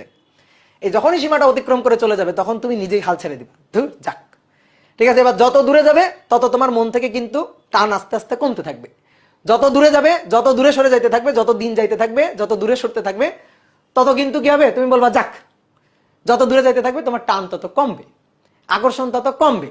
তাহলে এই পাশে গিয়ে সম্পর্কটা কেমন হইলো, ব্যস্তানুপাতিক। কথা কি বুঝতে পারছো? এটা খুবই বাস্তবধর্মী কথা কিন্তু, তাই না? প্র্যাকটিক্যাল লাইফের সাথে মিলে কিন্তু। তাহলে যত দূরে এবার যাবে, বাউন্ডারি অতিক্রম করে দরজা অতিক্রম করে যত বাইরে বের হয়ে চলে যাবে তত কিন্তু তোমার আকর্ষণটা কমবে, তোমার টান কমবে, তুমি মনে মনে ভাববা আরেকটা বিয়ে করে নিব, ঠিক আছে? এই জিনিসগুলো ভাববা কিন্তু তুমি। তো এই অ্যাটমের ক্ষেত্রেও কিন্তু এই ঘটনাটা ঘটে, যেটা হচ্ছে অ্যাটমের স্থিতিস্থাপক সীমা বা বাউন্ডারি, এর মধ্যে টেনে ধরে রাখার চেষ্টা করবে, দূরত্ব বৃদ্ধির সাথে সাথে সমানুপাতিক হারে বাড়বে, সীমা অতিক্রম করে চলে যাও তাহলে কি হবে, এবার কমতে থাকবে। তাহলে এই হচ্ছে ঘটনাটা, কি ক্লিয়ার? এইবার আসো আন্তঃআণবিক বিকর্ষণ বল নিয়ে এবার একটু কথা বলি। আন্তঃআণবিক বিকর্ষণ বল, এই যে কোন একটা পদার্থের একটা সার্টেন পোর্শন চিন্তা করলাম আমরা, এবার এর মধ্যে দুইটা অ্যাটম, এ একটা অ্যাটম আর এ একটা অ্যাটম, এটা হচ্ছে তাদের স্বাভাবিক দূরত্ব, এই যে স্বাভাবিক দূরত্ব, এটা হচ্ছে আর। দেখো দুইটা অ্যাটম কিন্তু পরস্পরের সাথে একেবারে ওভারল্যাপ করে লেগে লেগে থাকে তা না। দুইটা অ্যাটমের মধ্যে একটু ফাঁকা জায়গা থাকে, এই যে সেন্টার টু সেন্টার ডিস্টেন্স একটা ফাঁকা জায়গা, ফাঁকা দূরত্ব থাকে, সেই দূরত্বটাকে আমরা বলি আন্তঃনবিক দূরত্ব, তাই না? তাহলে এই যে আন্তঃনবিক দূরত্বটা দেখো, এবার এবার আমি কি করব, এই দুইটা অ্যাটমকে আরো ঠেসে আরো কাছাকাছি নিয়ে আসবো। যখন ঠেসে আরো কাছাকাছি নিয়ে আসবো তখন কিন্তু তারা বিকর্ষণ করবে, তখন কি তারা বিকর্ষণ করবে। তাহলে আমি যখন এই দুইটাকে ঠাসাঠাসি করে দুইটাকে খুব গায়ে গায়ে লাগাই নিয়ে আসবো আর কি, এই যে পরস্পরের খুব কাছাকাছি নিয়ে আসবো, তখন দেখো এদের সেন্টার টু সেন্টার দূরত্বটা আগের চেয়ে কমে যাবে। ধরো আগের এই স্বাভাবিক দূরত্বটাকে আমি আর নট দিয়ে প্রকাশ করলাম, আর এখন এই যে দূরত্ব আর, সেটা আর নটের তুলনায় কম হয়ে গেল।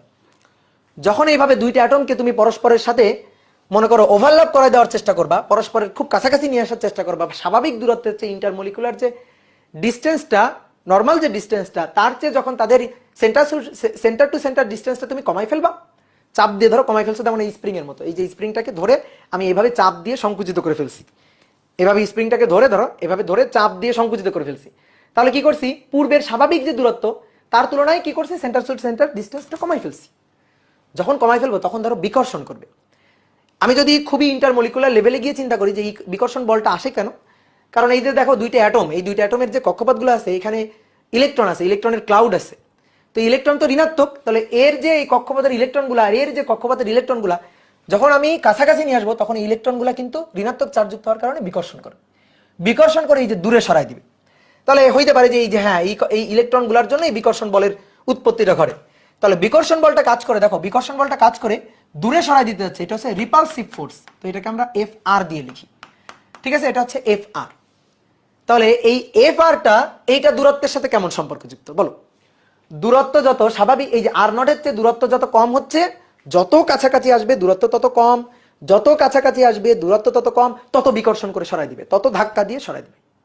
তাহলে যত ওভারল্যাপ করাই দিব, যত আমি কাছাকাছি নিয়ে আসবো, তত বিকর্ষণ করে ধাক্কা দিয়ে সরাই দিব। তাহলে এই ক্ষেত্রে সম্পর্কটা কেমন বলো তো ভাই? এই ক্ষেত্রে সম্পর্কটা কেমন, দূরত্বের সাথে সম্পর্কটা কেমন? ব্যস্তানুপাতিক, দূরত্ব কম বেশি ধাক্কা, দূরত্ব কম বেশি ধাক্কা। তাহলে এফ আর রিপালসিভ ফোর্স, এইটা হচ্ছে এই যে সূত্রটা, এটা হচ্ছে B divided by R to the power Q, ঠিক আছে, এটাও ব্যস্তানুপাতিক, ঠিক আছে, এই যে সম্পর্কটা। তাহলে এর সম্পর্ক কিন্তু দুটো ছিল, এই একটা আর এই একটা, দুইটা সম্পর্ক, কিন্তু এটা হচ্ছে সীমানার বাইরে গিয়ে ব্যস্তানুপাতিক, সীমানার মধ্যে সমানুপাতিক, কিন্তু এর সম্পর্ক একটাই সম্পর্ক একটা। কারণ এবার দেখো, এবার কোনো নির্দিষ্ট সীমা অতিক্রম করার ব্যাপার স্যাপার নেই, যত কাছাকাছি নিয়ে আসবো তত বেশি বিকর্ষণ করবে, দুইটা অ্যাটমকে যত ওভারল্যাপ করে দেওয়ার চেষ্টা করব তত বেশি বিকর্ষণ করবে। তাহলে বিকর্ষণ বলের সাথে দেখো দূরত্ব যত কমবে, আন্তঃনবিক দূরত্ব যত কমবে, বিকর্ষণ বল তত বেশি। তাহলে কেমন সম্পর্ক? ব্যস্তানুপাতিক সম্পর্ক। তাহলে এইখানে ওই একই কথা, বি এবং কিউ, বি ও কিউ এরা হচ্ছে কনস্ট্যান্ট, এরা হচ্ছে ধ্রুবক, আরবিটারি কনস্ট্যান্ট, ঠিক আছে। এই যে সম্পর্ক, অনেকে বলতে পারো ভাই এই সম্পর্ক আপনি কোথায় পাইলেন? এটা মনে করো তোমরা যখন হায়ার স্টাডি করবা তখন তোমরা বিভিন্ন অনার্সের বইতে এই সম্পর্কগুলো পাবা, ইন্টারমলিকুলার লেভেলে যখন তোমরা আলোচনা করবা তখন তোমরা এগুলো পাবা, আপাতত তোমরা আমাকে বিশ্বাস করো, ঠিক আছে। তাহলে এই হচ্ছে ঘটনাটা। তাহলে আমরা একটু বাংলায় এখানে একটু ঘটনাটা লিখে রাখি। এখানে তাহলে আমরা কি বলতে পারি, যে আন্তঃনবিক দূরত্ব কমার সাথে সাথে, আণবিক দূরত্ব এটা কমার সাথে সাথে, আন্তঃনবিক দূরত্ব যত কমবে রিপালসিভ ফোর্স এফ আর তত বাড়বে, কমার সাথে সাথে এফ আরটা বাড়বে। তাহলে এই হচ্ছে সম্পর্কটা। তাহলে এবার দেখো দুইটা সম্পর্ক প্যারালালি, দুইটা সম্পর্ক তুমি মাথায় রাখো। এই যে ব্যাপারগুলো যা বললাম এগুলা যদি তুমি বুঝতে পারো, তাহলে স্থিতিস্থাপক ধর্মের উৎপত্তি কোত্থেকে সেটাই তুমি বুঝে যাবা। তাহলে একটা জিনিস খেয়াল করো, ভালো করে খেয়াল করো, যখন দুইটা অ্যাটম পরস্পর থেকে দূরে সরে যাবে তখন এই যে নির্দিষ্ট সীমার মধ্যে, আমরা কিন্তু সীমার বাইরে চিন্তা করবো না, কারণ আমাদের ডেফিনেশনই ছিল, আমি তোমাকে মার্ক করে দিছি যে এই লাইন দুইটা খুবই ইম্পর্টেন্ট, এই যে একটি নির্দিষ্ট সীমার মধ্যে।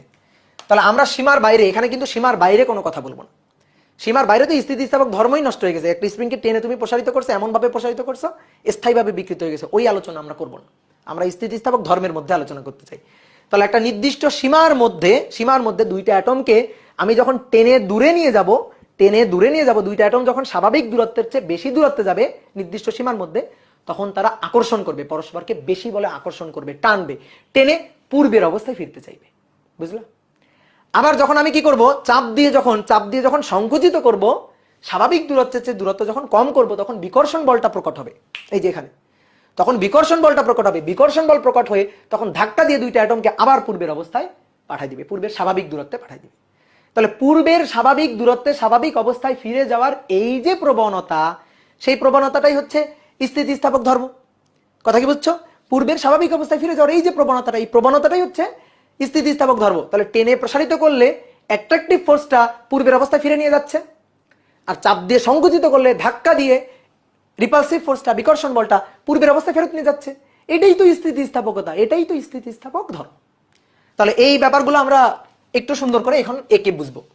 কি কথা কি বুঝছো বলো, আমার কথা কি বোঝা যায়? তাহলে দেখো, দুইটা অ্যাটমের স্বাভাবিক দূরত্ব, ধরো কোনো একটা পদার্থে বা কোনো একটা বস্তুতে এই যে দুইটা অ্যাটমের স্বাভাবিক যে দূরত্বটা, এই স্বাভাবিক দূরত্ব হচ্ছে এইটা হচ্ছে স্বাভাবিক দূরত্ব। এই স্বাভাবিক আন্তঃআণবিক দূরত্বটাকে আর নট বলা হয়, আর নট। এবার আমি কি করলাম, টেনে প্রসারিত করলাম। তাহলে টেনে প্রসারিত করলে দুইটা অ্যাটম দূরে দূরে সরে যাবে। এই যে টেনে প্রসারিত করার পরে চিত্রটা হচ্ছে এটা। তাহলে দুইটা অ্যাটম তাদের পূর্বের দূরত্বের তুলনায় বেশি দূরে দূরে সরে যাবে। এটা কিন্তু নির্দিষ্ট সীমার মধ্যে, নির্দিষ্ট সীমার বাইরে আমরা কোনো কথাই বলবো না, নির্দিষ্ট সীমার বাইরে আমরা কোনো কথাই বলবো না। তাহলে এই যে দূরত্বটা আর, সেটা কিন্তু দেখো স্বাভাবিক আর নট দূরত্ব, আন্তঃআণবিক যে স্বাভাবিক আর নট দূরত্ব তার চেয়ে বেশি। তাহলে তার চেয়ে বেশি আমি কিভাবে করলাম, আমি এইভাবে টেনে প্রসারিত করছি, আমি বাইরে থেকে বল দিয়ে টেনে প্রসারিত করছি। এবার দেখো বস্তু কি চাই। তাহলে টেনে যখন প্রসারিত করব, তখন এই যে অ্যাট্রাকটিভ ফোর্স নির্দিষ্ট সীমার মধ্যে, অ্যাট্রাকটিভ ফোর্স যত বেশি দূরত্ব, অ্যাট্রাকটিভ ফোর্স তত বেশি। এই যে এফ এ, এটা হচ্ছে এফ এ। তাহলে এইটা তাকে আবার পূর্বের অবস্থায় ফেরত নিয়ে যাওয়া হবে। ঠিক বুঝতে পারছো? তাহলে এইটা তখন কি হবে, নিট বলটা তখন কি হবে, আকর্ষণ ধর্মী।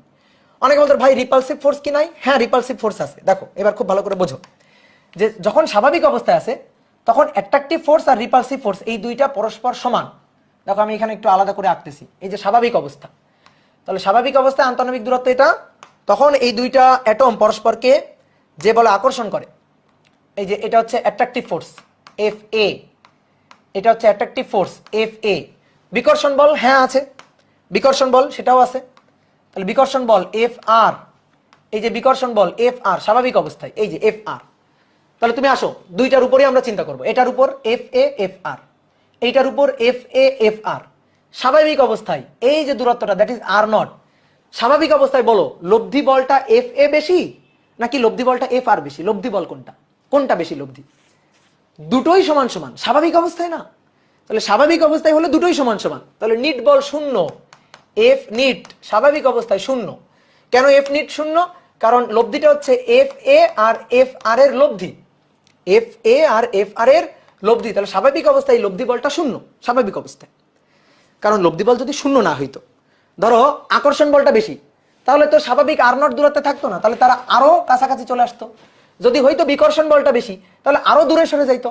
তাহলে যেহেতু একটা নির্দিষ্ট দূরত্বে তারা দুইটা পরস্পর একটা নির্দিষ্ট আর নট দূরত্বে অবস্থান করতেছে, তার মানে ওই দূরত্বে নিট ফোর্স নাই, net force zero. That means attractive force আর রিপালসিভ ফোর্স দুইটা পরস্পর সমান, দুইটা ইকুয়াল, স্বাভাবিক অবস্থায় দুইটা ইকুয়াল।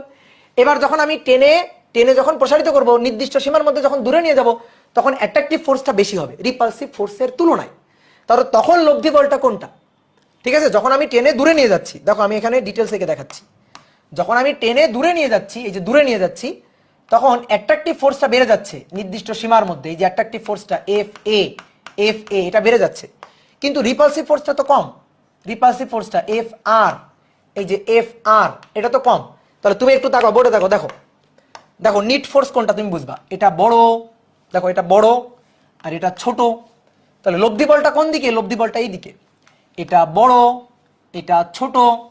যখন আমি দূরে নিয়ে গেছি, দূরে নিয়ে গেলে নির্দিষ্ট সীমার মধ্যে দূরে নিয়ে গেলে অ্যাট্রাকটিভ ফোর্সটা বাড়বে, সমানুপাতিক বাড়বে, অ্যাট্রাকটিভ ফোর্সটা বাড়বে। রিপালসিভ ফোর্সটা আগের মতোই ছিল, দূরে নিয়ে যাওয়ার কারণে অ্যাট্রাকটিভ ফোর্সটা বাড়ছে। তাহলে যদি অ্যাট্রাকটিভ ফোর্সটা বাড়ে, তাহলে সেই ক্ষেত্রে এফ এটা বড় আর এফ আরটা ছোট, এফ আরটা ছোট। তাহলে নিট ফোর্স, লব্ধি ফোর্স কোনটা এবং কোন দিকে বলো? লব্ধি ফোর্সটা কোনটা এবং কোন দিকে? তাহলে লব্ধি ফোর্সটা দেখো তো, নিট ফোর্সটা এদিকে না? নিট যে ফোর্সটা, সেই নিট ফোর্সটা এদিকে না? দেখো তো, তাহলে এটাই হচ্ছে নিট ফোর্স। এই যে এর উপর যদি নিট ফোর্সটা চিন্তা করি, তাহলে নিট ফোর্সটা এদিকে, এটাই হচ্ছে এফ নিট। তাহলে এই এফ নিটটা এবার কত? এফ নিট এইটা হবে F A minus F A minus F R.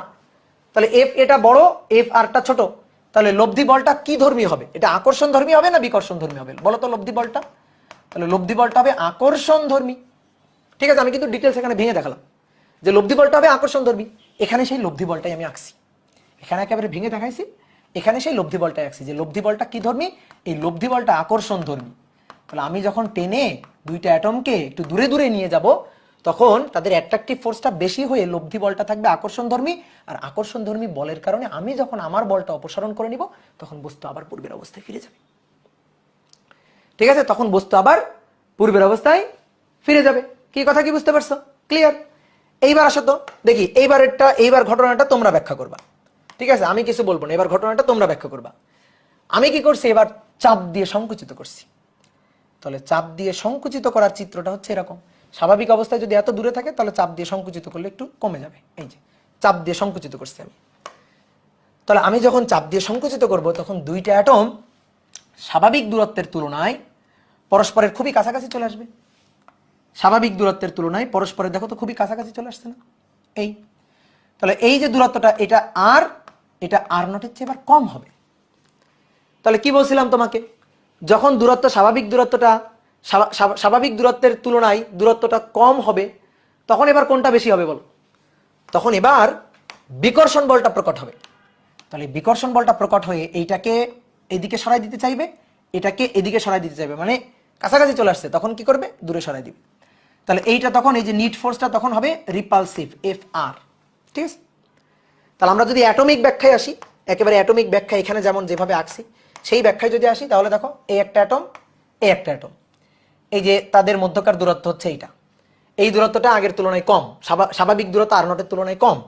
তাহলে এই দেখো কি কি ছিল, অ্যাট্রাকশন ফোর্স আর রিপালসিভ ফোর্স দুটাই ছিল। দেখো এদিকে দেখো, এইটা হচ্ছে এফ এ, এই যে এটা হচ্ছে এফ এ ছিল, আর এই যে এফ আর ছিল, কাছাকাছি চলে আসছে। কাছাকাছি চলে আসলে বিকর্ষণ বেশি, বিকর্ষণ ধাক্কা বেশি, ধাক্কা বেশি। তাহলে ধাক্কাটা বেশি, এফ আরটা বেশি, এফ আরটা বেশি। দেখো এই কারণে এফ আরটাকে বড় করে আসছি, এটা আছে ছোট। তাহলে এবার লব্ধি বলটা কোন দিকে থাকবে? লব্ধি বলটা থাকবে এই দিকে, এটাই হবে লব্ধি বল এফ নিট, এটাই হবে লব্ধি বল এফ নিট। আর এই এফ নিট বলটা এটা হবে F R minus F A. তাহলে এটা দেখো তো বহির্মুখী না অন্তর্মুখী? লব্ধি বলটা এবার বহির্মুখী না অন্তর্মুখী? দেখো এর উপর চিন্তা করো, এই অ্যাট্রাকশন ফোর্সটা কম আর বিকর্ষণ ফোর্সটা বেশি। এর উপর চিন্তা করো, অ্যাট্রাকশন ফোর্সটা কম, বিকর্ষণ ফোর্সটা বেশি। তাহলে বিকর্ষণ ফোর্সটা বেশি হওয়ার কারণে লব্ধি এদিকে, বিকর্ষণ ফোর্সটা বেশি হওয়ার কারণে লব্ধি এদিকে। তাহলে বহির্মুখী, এটা বিকর্ষণ ধর্মী, এই বিকর্ষণ করে তাই সেকে আবার পূর্বের অবস্থায় ঠেলে দিতে চাইবে। তাহলে দেখো টেনে লম্বা করলে আকর্ষণ ধর্মী বলটা পূর্বের অবস্থায় ফেরত নিয়ে যেতে চাই, চাপ দিয়ে সংকুচিত করলে বিকর্ষণ ধর্মী বলটা পূর্বের অবস্থায় ফেরত নিয়ে যেতে চাই। তাহলে এই যে পূর্বের অবস্থায় ফেরত নিয়ে যাওয়ার যে প্রবণতা, সেই প্রবণতাটাই হচ্ছে স্থিতিস্থাপকতা। এই পূর্বের অবস্থায় ফিরে যাওয়ার এই যে প্রবণতা, এই যে ধর্মটা, সেটাই হচ্ছে স্থিতিস্থাপকতা। তাহলে স্থিতিস্থাপক ধর্মের উৎপত্তি কোথা থেকে বোঝা গেছে? মানে খুবই সহজ কথা, খুবই সিম্পল কথা। স্বাভাবিক দূরত্বে আছে, দূরে নিয়ে যাচ্ছি, অ্যাট্রাকশন ফোর্স বেশি, টেনে কাছে নিয়ে আসতেছে। আবার যখন আমি কি করতেছি, দুইটাকে কাছাকাছি নিয়ে আসতেছি, তখন বিকর্ষণ বলটা বেশি, বিকর্ষণ বলটা বেশি হওয়ার কারণে ধাক্কা দিয়ে আবার বাইরের দিকে নিয়ে যাচ্ছে। তাহলে এই যে বাইরের দিকে নিয়ে যাওয়া মানে কি? পূর্বের অবস্থায় ফেরত পাঠানো। তো এই পূর্বের অবস্থায় ফেরত পাঠানোর এই যে ধর্মটা, এই ধর্মটাকে বলা হচ্ছে স্থিতিস্থাপকতা। কি কথা কি ক্লিয়ার? তাহলে এই জিনিসগুলো একটু মাথায় রাখতে হবে, এটা হচ্ছে স্থিতিস্থাপক ধর্মের উৎপত্তি। এবার শোনো, আমাদের বইয়ের দেখবা প্রথম দিকে দুইটা গ্রাফ আছে, এই দুইটা গ্রাফ আমরা গুরুত্ব দিই না, কিন্তু এই গ্রাফগুলো একটু জানা দরকার, ক্লিয়ার করে একটু বোঝা দরকার। তো এই গ্রাফটা বোঝানোর জন্য দেখো আমি এত কথাবার্তা বললাম। তো আমরা এখন একটু গ্রাফটা আঁকবো, চেঞ্জ করলাম। তাহলে গ্রাফটা আঁকার জন্য যে জিনিসটা আগে আমার একটু দরকার, জানা দরকার, সেইটা আগে আমি একটু লিখে রাখি, খুব ভালো করে বুঝবা। দেখো তুমি স্প্রিং এর মতোই চিন্তা করো। ধরো কোনো একটা পদার্থ, সেই পদার্থের কয়েকটা অ্যাটম, এই যে পাশাপাশি কয়েকটা অ্যাটম, তুমি স্প্রিং এর মতো চিন্তা করতে পারো। ধরো আমি 6টা অ্যাটমকে পাশাপাশি আঁকলাম। এবার এটা হচ্ছে স্বাভাবিক অবস্থা, এটা হচ্ছে আদিতে t=0 সময়ে এটা স্বাভাবিক অবস্থা, স্বাভাবিক অবস্থা t=0 সময়ে স্বাভাবিক অবস্থা। স্বাভাবিক অবস্থায় তাদের মধ্যকার এই যে দূরত্বটা, ধরো আমি পাশাপাশি দুইটা অ্যাটম নিয়ে চিন্তা করলাম, এই দূরত্বটা দ্যাট ইজ r0, r=r0। এইবার আমি টেনে প্রসারিত করব, টেনে প্রসারিত করব, যেমন স্প্রিং এর মতো। একটা স্প্রিং স্বাভাবিক অবস্থায় এভাবে আছে, তাহলে টেনে প্রসারিত করলে স্প্রিংটা দেখতে এরকম হয়ে যাবে, টেনে প্রসারিত করলাম। ঠিক তেমনি এই এই অ্যাটমের ক্ষেত্রেও এই ঘটনাটাই ঘটবে। আমি টেনে যদি প্রসারিত করি তাহলে এটার আকৃতি দেখতে এরকম হবে, যে 6টা আঁকছি তো, 3 4 5 6, এই যে 6টা এরকম হয়ে যাবে। তাহলে আমি কি করলাম, টেনে প্রসারিত করলাম।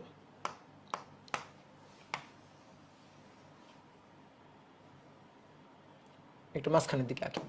তাহলে এটা কোন সময় টেনে প্রসারিত করছি দেখো, এটা হচ্ছে টি ইকুয়াল টু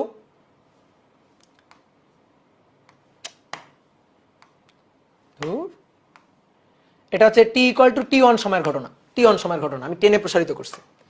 তাহলে আমি যে বলটা প্রয়োগ করলাম এক্সটার্নাল এজেন্ট হিসাবে, আমি যে বলটা প্রয়োগ করলাম সেটা বাইরের দিকে, এই যে F E x T, that means external agent কর্তৃক প্রযুক্ত বল, এটা আমি প্রয়োগ করলাম এফ ই এক্স টি।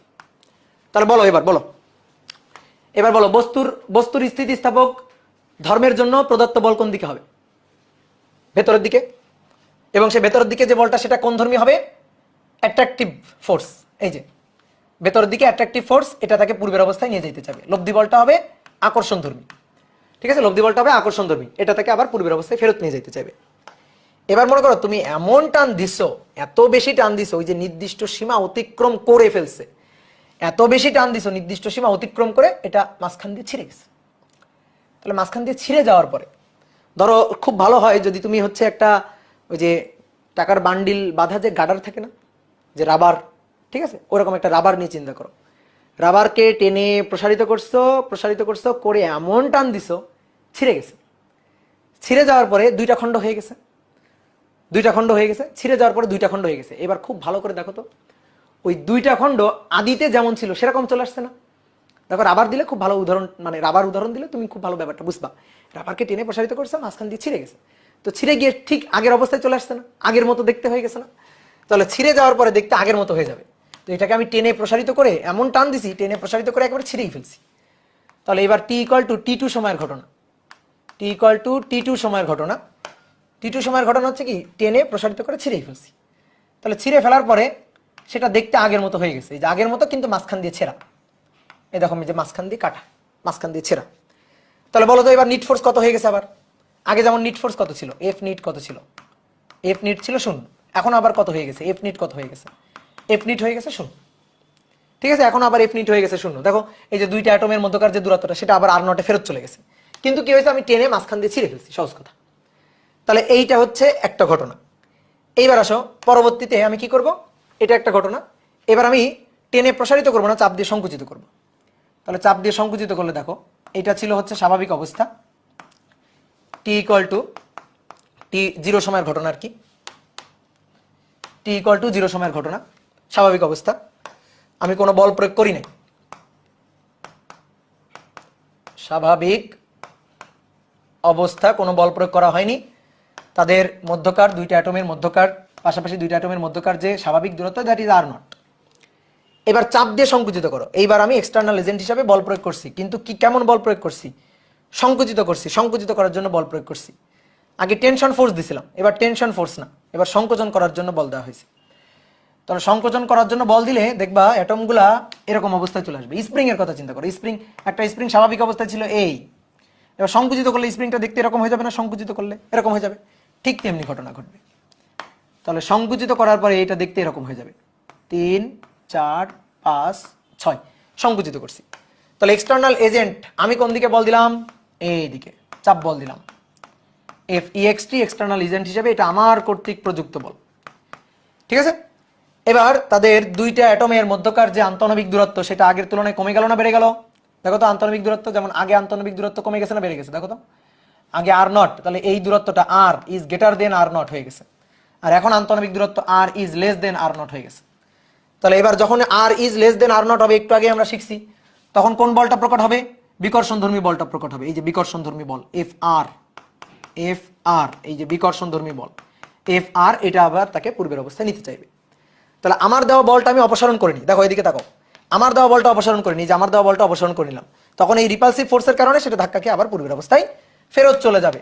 কথা কি বুঝলা, কি ক্লিয়ার? পূর্বের অবস্থায় ফেরত চলে যাবে। এইবার বলো তো এটাকে চাপ দিয়ে ছিঁড়ে ফেলো তো দেখি কেমন পারো।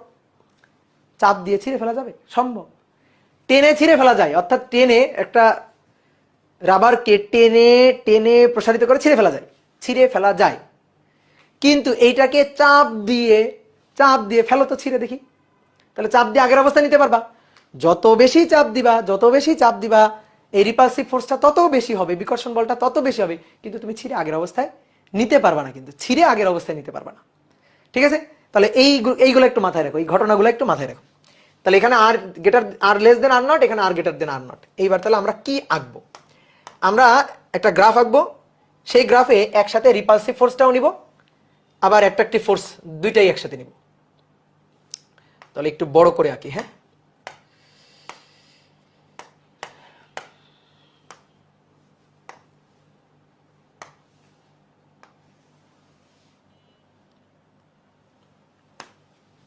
দেখো এখানে নিব আন্তঃনবিক দূরত্ব, দ্যাট ইজ আর। এই উপরের দিকে নিব হচ্ছে repulsive force, that is F R.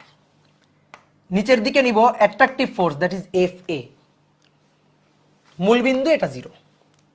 F এ কোন দিকে? ওয়াই অক্ষের নিচের দিকে। এফ আর কোন দিকে? ওয়াই অক্ষের উপরের দিকে। এই দেখো একটা জিনিস তোমার একটু দেখাই, একটা মজার জিনিস। এই দেখো এফ এর জন্য সামনে একটা মাইনাস লিখছিলাম, নিচের দিকে নিচ্ছি মাইনাস। আর এফ আর এর জন্য এখানে প্লাস লিখছিলাম, উপরের দিকে নিচ্ছি, ওয়াই অক্ষের উপরের দিকে নিচ্ছি, সো প্লাস। কথা কি বুঝছো? যে এফ আর কে উপরের দিকে, এফ এ কে নিচের দিকে। তুমি উল্টাপাল্টা করবা না কিন্তু, এইসব গ্রাফ উল্টাপাল্টা করা যাবে না, যেভাবে আঁকা হয়েছে ওইভাবেই তোমার আঁকতে হবে। তাহলে এটা এফ আর, এটা এফ এ। এবার আসো, এটা ইন্টারমলিকুলার ডিস্টেন্স। প্রথমে স্বাভাবিক অবস্থায় চিন্তা করো তো, আসো টি ইকুয়াল টু 0-তে স্বাভাবিক অবস্থায়, আর ইকুয়াল টু আর নট। তাহলে আর ইকুয়াল টু আর নট, বলো তো ঠিক আছে কিনা? এই যে আর ইকুয়াল টু আর নট, বলো ঠিক আছে? ঠিক আছে, এটা তো 0 হয়ে গেল। আন্তঃনবিক দূরত্বটা স্বাভাবিক অবস্থায় কি 0? এই আর নটকে কি তোমার 0 মনে হচ্ছে? স্বাভাবিক অবস্থায় আসে না একটা দূরত্ব, তাহলে সেটা কি 0? 0 না কিন্তু। তাহলে সেটা একটা দূরত্ব আছে। এই হচ্ছে ধরো দূরত্বটা, দ্যাট ইজ আর নট।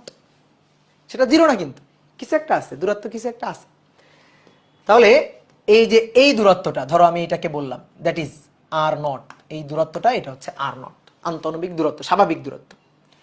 এবার বলো, যখন স্বাভাবিক অবস্থায় তখন নিট ফোর্স কত? নিট ফোর্সটা 0।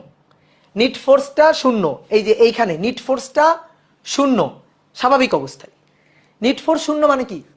অ্যাট্রাকশন ফোর্স যা, রিপালসিভ ফোর্সটাও তাই, দুইটা ফোর্স সমান সমান সমান সমান সমান সমান। That means force are not দূরত্বে ফোর্স হচ্ছে 0, আর নট দূরত্বে ফোর্সটা হচ্ছে 0। এই যে 0, বুঝলাম? যে এইখানে এই পয়েন্টে ফোর্সটা 0, ফোর্সটা 0। কি ক্লিয়ার? কথা কি বুঝতে পারছো? তাহলে আমি পাইলাম যে আচ্ছা ঠিক আছে, এই পয়েন্টে ফোর্সটা 0। এবার দেখি, এটা আর নট যদি হয় তাহলে এই পাশে that is R greater than R naught. দেখো তাই তো, যেটা এইটুকু যদি আর নট হয়, এটা যদি আর নট হয়, তাহলে টেনে প্রসারিত করলে এই যে এটা তো আর নটের চেয়ে বেশি। টেনে প্রসারিত করার ঘটনা, চাপ দিয়ে সংকুচিত করলে এই যে এটা, তাহলে সেটা কি আর লেস দেন আর নট, কি তাই না? তাহলে আমরা একটু লিখে রাখি এটা এখানে, তাহলে আর লেস দেন আর নট, আর এটা আর নট, আর এই পাশে আর গ্রেটার দেন আর নট। এবার সব এখানে লেখা আছে, দেখে দেখে গ্রাফটা আঁকবো। তাহলে আসো, আর যখন আর নট থেকে বেশি, তখন লব্ধি বলটা হচ্ছে অ্যাট্রাকশন ফোর্স। এবং যত স্থিতিস্থাপক সীমার মধ্যে, নির্দিষ্ট সীমার মধ্যে যত টেনে লম্বা করা হবে, আকর্ষণ বলটা তত বাড়বে। ওই যে ঝগড়াঝাটি করে যত দরজার দিকে যাবে তোমার ওয়াইফ, তত টান বাড়বে। তাহলে তত টান বাড়বে। তাহলে দূরত্ব বৃদ্ধির সাথে সাথে, দেখো ভালো করে বোঝো, দূরত্ব বৃদ্ধির এদিকে যাওয়ার সাথে সাথে আকর্ষণ বল, এই যে আকর্ষণ নিচের দিকে নেওয়া হয়েছে, আকর্ষণ বলটা বাড়বে। আকর্ষণ বলটা বাড়বে, কি কথা বুঝছো? যেহেতু এটা নিচের দিকে নেওয়া হয়েছে, কারণ নিচের দিকে যাওয়া মানেই তো বাড়বে। এই যে দেখো, এই আর যদি এইটা হয় তখন আকর্ষণ বল এইটা, আর যদি আরেকটু এইটা হয় তখন আকর্ষণ বলটা আরো নিচের দিকে যে বেড়ে গেছে। কি কথা কি বুঝতে পারলাম? তাহলে আমরা যদি এখন গ্রাফ আঁকতে চাই, তাহলে গ্রাফটা কেমন আঁকবো? যদি আর আর নটের চেয়ে বেশি হয়, তাহলে আকর্ষণ বলটা বাড়বে বাড়বে বাড়বে বাড়বে বাড়বে। এবার বাড়তে বাড়তে থামো, এই জায়গায় একটু থামো, এই জায়গাটাতে একটু থামো। দেখো ভালো করে বুঝবা, আমি এই জায়গাটাকে তোমাকে থামালাম। কেন এই জায়গাটাকে থামালাম? এই যে এটাই হচ্ছে তোমার সেই ঘরের দরজা, সীমা। ঠিক আছে, এই পর্যন্ত দেখো, এই পর্যন্ত তুমি অনেক কষ্ট করে তাকে টেনে রাখার চেষ্টা করছিলা, যে তুমি যাইও না, থাকো, টেনে রাখার চেষ্টা করছিলা। এই যে এই হচ্ছে সেই দূরত্বটা। এই দূরত্বটাকে আমরা বলবো R1, ঠিক আছে? এই যে পয়েন্টটা, এই পয়েন্টটাকে আমরা বলবো R1। তাহলে এই পর্যন্ত দেখো, এই পর্যন্ত তুমি তোমার টান বাড়াই গেছো, তুমি ডেকে রাখার চেষ্টা করছো, তাহলে এটা হচ্ছে দরজা। এবার বলো, এই যে এইটা হচ্ছে নির্দিষ্ট সীমা, মানে স্থিতিস্থাপক সীমা আমার এইটা, ক্লিয়ার?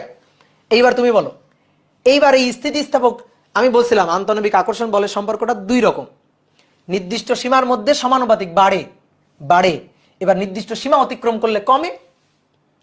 তাহলে এইবার কি হবে, এইবার যতই দূরে যাবে দরজা থেকে, যতই বাইরে যাবে, ঠিক আছে, তত কি হবে, আস্তে আস্তে আস্তে আস্তে আস্তে আস্তে এবার কমতে থাকবে। তাহলে কমতে থাকা মানে কোন দিকে যাওয়া? কমতে থাকা মানে কি, এখানে যেহেতু আমি এফ এ অ্যাট্রাকশন ফোর্সটাকে নিচের দিকে নিছি, তাহলে কমতে থাকা মানে কি নিচের দিকে যাওয়া? না, তাহলে কমতে থাকা মানে কি উপরের দিকে যাওয়া। কমতে থাকা মানে উপরের দিকে যাওয়া। কথা কি বুঝছো? এই যে উপরের দিকে এইভাবে চলতে থাকবে, কি ক্লিয়ার? উপরের দিকে চলতে চলতে চলতে চলতে দেখো একটা সময় কিন্তু আবার এখানে প্রায় ছুঁয়ে ফেলবে, একেবারে অ্যাকুরেটলি এই দাগটাকে এক্স অক্ষকে ছয় না, কিন্তু দেখো মনে হইতেছে একেবারে প্রায় ছুঁয়ে ফেলবে। দেখো এই যে প্রায় ছুঁয়ে ফেলবে। এইবার আসো আমি তোমাকে একটু দেখাই, চিত্র এঁকে দেখাই, একেবারে মলিকুলগুলো এঁকে এঁকেই দেখাই আমি তোমাকে।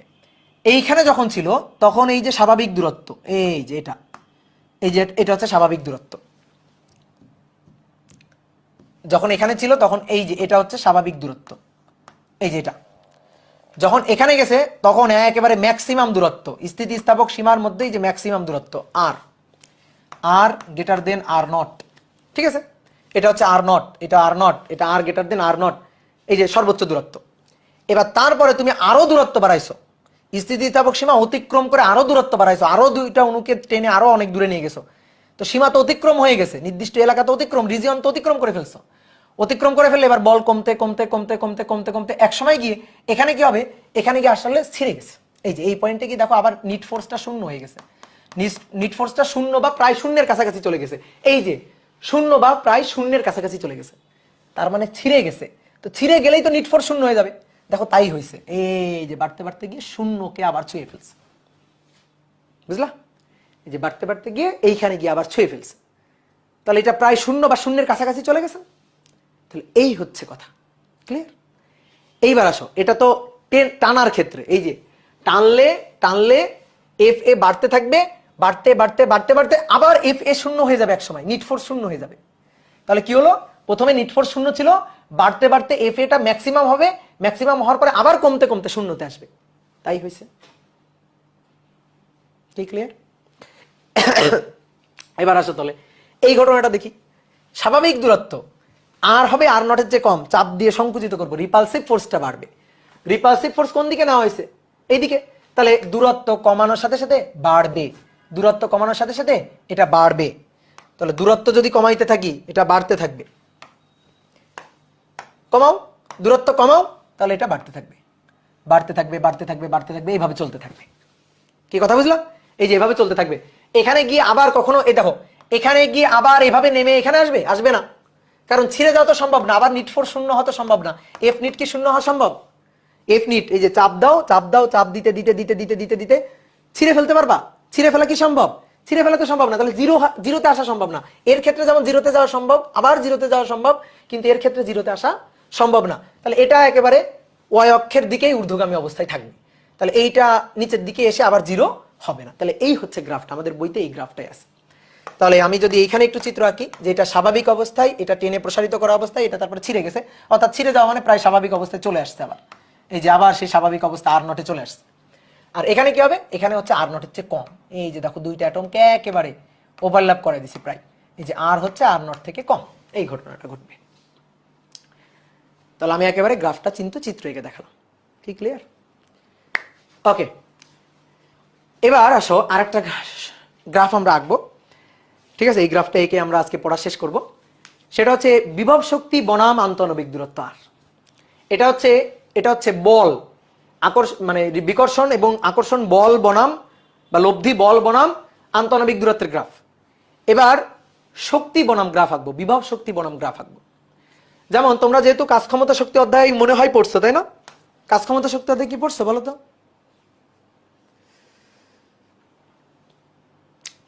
হ্যাঁ পড়ছো। তাহলে একটা স্প্রিংকে টেনে প্রসারিত করলে, এটা হচ্ছে স্প্রিং এর স্বাভাবিক অবস্থা, জানো তো মনে হয়। একটা স্প্রিংকে টেনে যদি আমি এক্স পরিমাণ প্রসারিত করি, এই যে এক্স পরিমাণ প্রসারিত করলাম, তাহলে বিভব শক্তি হচ্ছে হাফ কে এক্স স্কোয়ার। বলো তো বিভব শক্তিটা পজিটিভ আর নেগেটিভ? পজিটিভ আর নেগেটিভ? পজিটিভ। আবার চাপ দিয়ে যদি সংকুচিত করা হয়, ধরো এক্স পরিমাণ চাপ দিয়ে সংকুচিত করা হয়েছে, এই যে এক্স পরিমাণ সংকুচিত করা হয়েছে স্বাভাবিক অবস্থা থেকে এক্স পরিমাণ সংকুচিত করা হয়েছে, তাও কিন্তু বিভব শক্তি হাফ কে এক্স স্কোয়ার। ঠিক আছে, তাও বিভব শক্তি কত? Half K X square. কি ক্লিয়ার? তাহলে বিভব শক্তি হাফ কে এক্স স্কোয়ার, বিভব শক্তি হাফ কে এক্স স্কোয়ার জানি তো আমরা। বিভব শক্তি বিভব, তা আমরা সেই পটেনশিয়াল এনার্জি ভার্সেস আর এর গ্রাফটা আঁকতে চাই। যেমন স্প্রিং এর ক্ষেত্রে যদি আমি পটেনশিয়াল এনার্জি ভার্সেস ধরো ইউ ভার্সেস এক্স এর গ্রাফটা আঁকি স্প্রিং এর ক্ষেত্রে, তাহলে ইউ ভার্সেস এক্স এর গ্রাফটা দেখো, ইউ সমান সমান হাফ কে এক্স স্কোয়ার, তার মানে ওয়াই ইকুয়াল টু এক্স স্কোয়ারের গ্রাফ। ঠিক আছে, এরকম গ্রাফ পাবো, এই যে এরকম। ঠিক আছে, স্প্রিং কে সংকোচন করো বা প্রসারণ করো, এই যে এটা ধরো সংকোচন, এই যে সংকোচন আর এই দিকটা প্রসারণ, তাহলে সংকোচন বা প্রসারণ করো, দেখো এই যে বিভব শক্তি এভাবে বাড়তে থাকবে। এটা হচ্ছে বিভব শক্তি বনাম এক্স এর গ্রাফ। তো এটা স্প্রিং এর ক্ষেত্রে, কিন্তু আমরা এখানে আঁকতে চাচ্ছি ইন্টারমলিকুলার ক্ষেত্রে আন্তঃনবিক দূরত্বের সাথে বিভব শক্তির গ্রাফটা আমরা আঁকতে চাচ্ছি। তো সেইটা আমরা দেখি একটু আঁকতে পারি কিনা, চলো তো দেখি।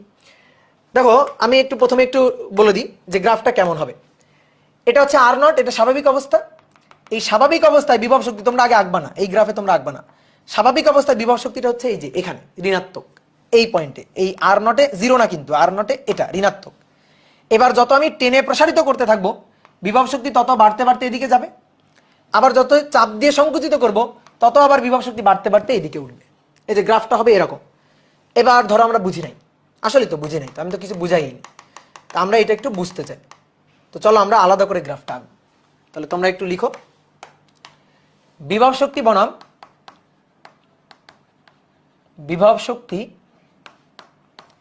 বনাম আন্তঃআণবিক দূরত্বের গ্রাফ। আন্তঃআণবিক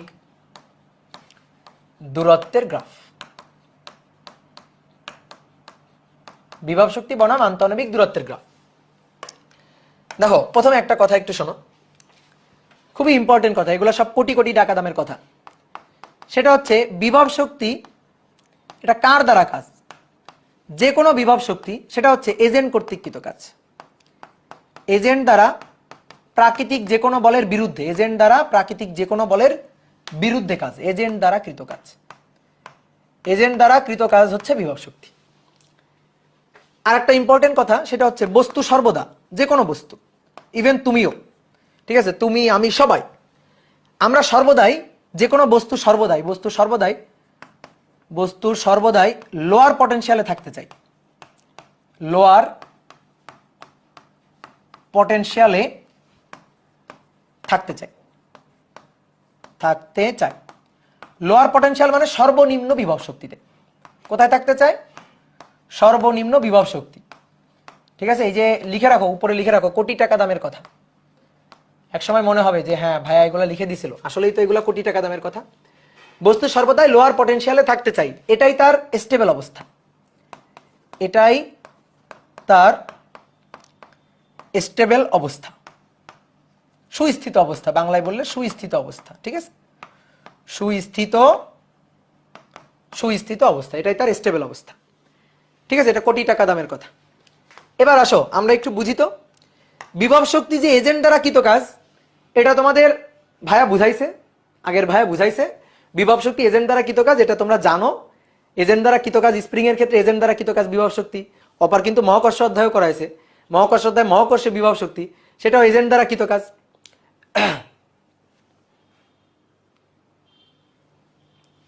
কি বুঝো নাই? আমি তো বুঝাইনি, বুঝাচ্ছি বলে তো বুঝবা। বুঝানোর আগে যদি বলো বুঝো নাই তাহলে হবে? আমি তো বুঝাইনি। আগের এই যে গ্রাফটা আঁকলাম আমি তো বললাম যে এটা বুঝবা না তোমরা, আসো আমরা বুঝি। এখন বুঝাচ্ছি, শোনো ভালো করে। বিভব শক্তি হচ্ছে এজেন্ট দ্বারা কৃত কাজ। যেমন স্প্রিং, দেখো এই একটা স্প্রিং স্বাভাবিক অবস্থায় এখানে আছে, কিছু আঁকানোর দরকার নেই, লেখার দরকার নেই, শুধু আমার কথা শোনো। স্বাভাবিক অবস্থায় আছে, এই স্বাভাবিক অবস্থায় তার বিভব শক্তি কত বলো তো? স্প্রিং এর কোনো সংকোচন আছে, কোনো প্রসারণ আছে? নেই।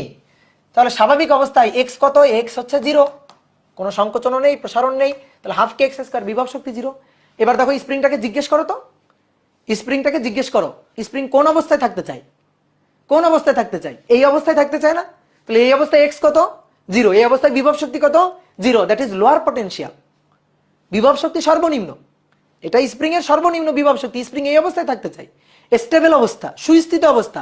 স্প্রিংকে ডিস্টার্ব করো, এবার টেনে প্রসারিত করো, চাপ দিয়ে সংকুচিত করো করো। তাহলে আমি টেনে যদি প্রসারিত করি, স্প্রিংটাকে টেনে প্রসারিত করলাম, কতটুকু পরিমাণ? এক্স পরিমাণ প্রসারিত করলাম, প্লাস এক্স, প্রসারণ প্লাস এক্স। আবার চাপ দিয়ে সংকোচন করলাম, সংকোচন করলাম, এই যে স্প্রিং এতটুকু সংকুচিত হলো, মাইনাস এক্স। প্রসারণটাকে প্লাস এক্স বললে সংকোচনটা মাইনাস এক্স। তাহলে এইবার দেখো, প্রসারণ বলো আর সংকোচন বলো, U equal to half K X square, agent দ্বারা কৃত কাজ, এই যে বিভব শক্তির সূত্র। তাহলে দেখো, টেনে প্রসারিত করলেও তার বিভব শক্তি প্লাস সামথিং, চাপ দিয়ে সংকুচিত করলেও তার বিভব শক্তি প্লাস সামথিং। কেন বলতেছি এজেন্ট দ্বারা কৃত কাজ? কারণ এজেন্ট দ্বারা কৃত কাজ করলে বিভব জমা হবে। যত এজেন্ট চাপ দিয়ে, মানে আমি যত চাপ দিয়ে সংকুচিত করবে এর মধ্যে তত বিভব শক্তি জমা হবে। আমি যত টেনে প্রসারিত করব এর মধ্যে তত বিভব শক্তি জমা হবে। এমনি এমনি ও কিভাবে বিভব শক্তি জমা করবে? এমনি এমনি সে প্রসারিত হয়? এমনি এমনি সে সংকুচিত হয়? হয় না। আমি সংকুচিত প্রসারিত করব। তাহলে আমি সংকুচিত প্রসারিত করে তার মধ্যে বিভব শক্তি জমা করতেছি। আগে ছিল জিরো, স্বাভাবিক অবস্থায় ছিল জিরো, আমি জমা করলাম। এই জমা করে তাকে আনস্টেবল করে ফেললাম, সে আর সুস্থিত অবস্থায় নেই। সুস্থিত অবস্থাটা ছিল লোয়ার পটেনশিয়াল, অর্থাৎ স্বাভাবিক অবস্থা। তুমি তাই দেখো, তুমি ছেড়ে দাও তো, টেনে ছেড়ে দাও, ছেড়ে দাও, দেখো স্প্রিং শিথিল অবস্থায়, স্টেবল অবস্থায়, সুস্থিত অবস্থায় লোয়ার পটেনশিয়ালে চলে যাবে। তুমি চাপ দিয়ে সংকুচিত করছো, ছেড়ে দাও, ছেড়ে দিলে স্প্রিংটা আবার তার স্বাভাবিক অবস্থায়, লোয়ার পটেনশিয়াল অবস্থায় ফেরত চলে যাবে। কি তাই না? কথা কি বুঝছো? স্প্রিং এর উদাহরণ দেখালাম, আরো উদাহরণ আছে, জীবনে বহুত উদাহরণ আছে এরকম। যেমন মনে করো আরেকটা উদাহরণ আমি তোমার দেখাই, যে বস্তু যে লোয়ার পটেনশিয়ালে থাকতে চাই, এটার আরেকটা উদাহরণ তোমার দেখাই। এটা হচ্ছে ভূমি, এটা হচ্ছে ভূমি, এইটা হচ্ছে একটা টেবিল। ধরো এইটা আরেকটা উচ্চতার টেবিল, দুইটা টেবিল। হ্যাঁ, এইবার দেখো, আমি একটা বস্তুকে এখানে রাখছি, এখানে রাখছি, এই বস্তুটা এম ভরের বস্তুটা এখানে আছে। এই যে টেবিলটা, এই টেবিলটার হাইট ভূমি থেকে h1। আর একটা বস্তুকে এখানে রাখছি, ধরো এম ভরের বস্তু, বা এই বস্তুটাকে নামাই এনে এখানে রাখছি, এটা h2 উচ্চতায়। তাহলে বলো, আমি যখন ভূমি থেকে, এটা ভূমির সাপেক্ষে যদি চিন্তা করি, এটা আমার প্রসঙ্গ তল বা কাঠামো। হ্যাঁ, বিভব শক্তি হিসাব করে, এটা আমার প্রসঙ্গ তল বা কাঠামো, ভূমি। আমি যখন বস্তুটাকে h উচ্চতায়, h2 উচ্চতায় উঠাই এখানে রাখবো, রাখলে আমার দ্বারা কৃত কাজ মহাকর্ষ বল দ্বারা না, অভিকর্ষ বল দ্বারা না। অভিকর্ষ বল কোন দিকে? নিচের দিকে। তাহলে আমি যখন এই কলমটাকে ধরলাম, দেখো এই কলমটাকে ধরলাম, এভাবে ধরি বা এভাবে ধরি, যেভাবে ধরি, কলমটাকে ধরলাম, এমজি নিচের দিকে, আমি বল দিচ্ছি কোন দিকে? উপরের দিকে। তাহলে আমি এজেন্ট, এজেন্ট কর্তৃক প্রযুক্ত বল কোন দিকে? উপরের দিকে। আর নিয়ে গেলাম এই যে উপরের দিকে, h2 পরিমাণ নিয়ে গেলাম। তাহলে বলো, এইটাকে এখানে নিতে কৃত কাজ, আমার দ্বারা কৃত কাজ কত? mg h2, mg যেদিকে আমার দেওয়া বল, mg যেদিকে, h2 সেদিকে, মধ্যবর্তী কোণ cos 0। তাহলে আমার দ্বারা কৃত কাজটা এটাই হচ্ছে, তার মধ্যে সঞ্চিত স্থিতিশক্তি mg h2, তাই না? এটাই বিভব শক্তি না? যদি আমি বলতাম না অভিকর্ষ বল দ্বারা কৃত কাজ বিভব শক্তি, তাহলে কি mg h2 হইতো? তখন হইতো mg h2 cos 180 minus mg h2 হইতো। তুমি কি কখনো বলো বিভব শক্তি মাইনাস mg h? বলো, তুমি কি বলো? Plus mg h। তাহলে কার দ্বারা কাজ বিভব শক্তি? আমার দ্বারা, এজেন্ট দ্বারা। অভিকর্ষ বলের বিরুদ্ধে, স্প্রিং বলের বিরুদ্ধে, মহাকর্ষ বলের বিরুদ্ধে, তড়িৎ বলের বিরুদ্ধে, চৌম্বক বলের বিরুদ্ধে, যে কোনো প্রাকৃতিক বলের বিরুদ্ধে এজেন্ট দ্বারা কৃত কাজটা বিভব শক্তি। তাহলে এতে আমার দ্বারা কৃত কাজ বিভব শক্তি, that is mg h2, mg h2, mg h2। এতে আমার দ্বারা কৃত কাজ mg h1 বিভব শক্তি। এবার এই বস্তুটাকে জিজ্ঞেস করো তো, এই বস্তুটা কই থাকতে চাই, জিজ্ঞেস করো। আর এইখানে বিভব শক্তি কত? বস্তুটা যখন এখানে থাকবে তখন বিভব শক্তি কত? mg 0, 0 বিভব শক্তি, বিভব শক্তি নেই, u0। এবার এই বস্তুটাকে ছেড়ে দিয়ে জিজ্ঞেস করো তো, বস্তু কই থাকতে চাই, ছেড়ে দাও। এই বস্তুটাকে এখান থেকে তুমি এখানে রেখে দিবা না, ছেড়ে দাও, শূন্যে ছেড়ে দাও। শূন্যে ছেড়ে দিয়ে জিজ্ঞেস করো তো, বস্তুটা কই থাকতে চাই, কোথায় থাকতে চাই? প্রসঙ্গ তল বা ভূমিতে এখানে এসে থাকতে চায় না, নাকি এই টেবিলের উপর থাকতে চাই, নাকি এই টেবিলের উপর থাকতে চাই? বলো, ঠিক আছে? তাহলে কোথায় এসে থাকতে চাই? এই যে ভূমিতে এসে থাকতে চাই, তাই না? ভূমিতে, ইয়েস। তাহলে ভূমিতে পটেনশিয়াল কত? পটেনশিয়াল এনার্জি কত? 0, that is lower potential, that is lower potential. কথা কি বুঝছো? তাহলে বস্তু সর্বদাই, এই কলমটাকে দেখো আমি ধরে রাখছি না, ছেড়ে দিলে নিচে পড়বে, কারণ বস্তুটা লোয়ার পটেনশিয়ালে যাইতে চাই। এখানে যখন আমি রাখছি তখন হায়ার পটেনশিয়াল, mgh, যত উপরে নিব তত হায়ার পটেনশিয়াল, ছেড়ে দিলে লোয়ার পটেনশিয়ালে গিয়ে পড়বে। তাহলে এই ব্যাপারগুলো ফিল করতে হবে, এগুলো কিন্তু জেনে রাখতে হবে। তাহলে বস্তু সর্বদা তার লোয়ার পটেনশিয়ালে অবস্থান করতে চাই। এবার আসো দেখো, আরেকটা জিনিস হচ্ছে, কোন বস্তু যদি ক্ষেত্রের মধ্যে আবদ্ধ থাকে তাহলে তার শক্তি হচ্ছে ঋণাত্মক। লিখো, কোটি টাকা দামের কথার মধ্যেই লিখো, কোনো বস্তুর মোট শক্তি ঋণাত্মক হওয়ার অর্থ হচ্ছে কোনো বস্তুর মোট শক্তি, আমার সাথে দেখা হইলে আমার কোটি টাকা দিয়ে দিবা, বুঝলা? কোন বস্তুর মোট শক্তি ঋণাত্মক হওয়ার অর্থ সে কোনো না কোনো ক্ষেত্রে আবদ্ধ, কোনো না কোনো ক্ষেত্রে আবদ্ধ, কোনো না কোনো ক্ষেত্রে আবদ্ধ। কোন বস্তুর শক্তি ঋণাত্মক হওয়ার মানে ঋণাত্মক হওয়ার মিনিং বলো। অপার তো মহাকর্ষ পড়াইছে, দেখি তোমরা কেমন বলতে পারো। এটা পৃথিবীর ব্যাসার্ধ আর, পৃথিবীর পৃষ্ঠে এখানে এম ভরের একটা বস্তু রাখা আছে, এম, পৃথিবীর ভর বড় এম। বলো দেখি এই বস্তুটার কোনো বেগ নেই, মোট শক্তি বলো, বলো। মাইনাস জিএম বাই আর, এটা বিভব, বিভব শক্তি বলো। না না, বিভব শক্তি জিরো না। বিভব শক্তি জিরো না, অনেকে বিভব শক্তি কমেন্ট করছে, বিভব শক্তি জিরো না। Minus GMM by R, yes, একজন কে যেন বলছে, দেখি, নওশাদ, নওশাদ, হ্যাঁ। এই পয়েন্টে বস্তুর বিভব শক্তি হচ্ছে মাইনাস জি বড় এম ছোট এম ডিভাইডেড বাই আর। অনেকে মনে করতে পারে ভাই ভূমির সাপেক্ষে তো বিভব শক্তি জিরো, ভূমির সাপেক্ষে জিরো, কিন্তু আমি সেন্টারের সাপেক্ষে চিন্তা করছি, ঠিক আছে? গতিশক্তি আর বিভব শক্তির মধ্যে পার্থক্য কি বলতো? গতিশক্তি প্রসঙ্গ তল বা কাঠামোর উপর ডিপেন্ড করে না, কিন্তু বিভব শক্তি কিন্তু প্রসঙ্গ তল বা কাঠামোর উপর ডিপেন্ড করে। আস্তে আস্তে এগুলো আমি পড়াবো, আমি ডিটেলস সবকিছু শিখাবো, ঘাবড়ানোর কিছু নাই। আমি যদি এই বস্তুটার বিভব শক্তি এই ভূমির সাপেক্ষে চিন্তা করি, দ্যাট ইজ জিরো। হ্যাঁ, ভূমির সাপেক্ষে জিরো, কিন্তু পৃথিবীর মাধ্যাকর্ষণ ক্ষেত্রে যদি পৃথিবীর কেন্দ্রের সাপেক্ষে চিন্তা করা হয়, তাহলে বিভব শক্তি হচ্ছে মাইনাস জিএমএম ডিভাইডেড বাই আর। তোমরা মুক্তিবেগের রাশিমালা পড়ছো না? দেখো, মুক্তিবেগের রাশিমালা ইন্টিগ্রেশন করে বিশাল বড় ডেরিভেশন করে আনতে হয়। এই মুক্তিবেগের রাশিমালা এক লাইনে হিসাব করা যায়, এক লাইনে, শুধু শক্তি ঋণাত্মক এই কনসেপ্টটা দিয়ে। কিভাবে? কোন বস্তুর শক্তি ঋণাত্মক, দ্যাট মিনস সে কোনো না কোনো ক্ষেত্রের মধ্যে আবদ্ধ। তাহলে এই যে বস্তু, এই বস্তুর কোনো বেগ নেই, তাহলে গতিশক্তি জিরো, কিন্তু বিভব শক্তি আছে, that is minus GMM divided by R, বিভব শক্তি আছে। গতিশক্তি নেই, বেগ জিরো, তাই গতিশক্তি নেই, জিরো, কিন্তু বিভব শক্তি আছে, তাহলে মোট শক্তি এটা না? এবার আমি দেখতেছি বস্তুটার মোট শক্তি ঋণাত্মক। মোট শক্তি ঋণাত্মক মানে সে ক্ষেত্রের মধ্যে আবদ্ধ। এই যে কলমটা, দেখো, এই কলমটাকে আমি একটু উপরের দিকে ছুঁড়ে মারি, তাহলে কলমটা আমার এই যে বাসার ছাদ ফুটা করে চলে যাবে। আমি তো উপরের দিকে ছুঁড়ে মারছি, তাহলে বাসার ছাদ ফুটা করে চলে গেছে, চলে গেছে? যায়নি, কেন? ফেরত আসছে আবার। এই যে কলমটাকে আমি এখানে রেখে দিলাম, আমার হাতে রেখে দিলাম, এই কলমের মোট শক্তি ঋণাত্মক, সে পৃথিবীর মাধ্যাকর্ষণ ক্ষেত্রের মধ্যে আবদ্ধ, চাইলে আমার হাত থেকে ছুটে চলে যাইতে পারবে না।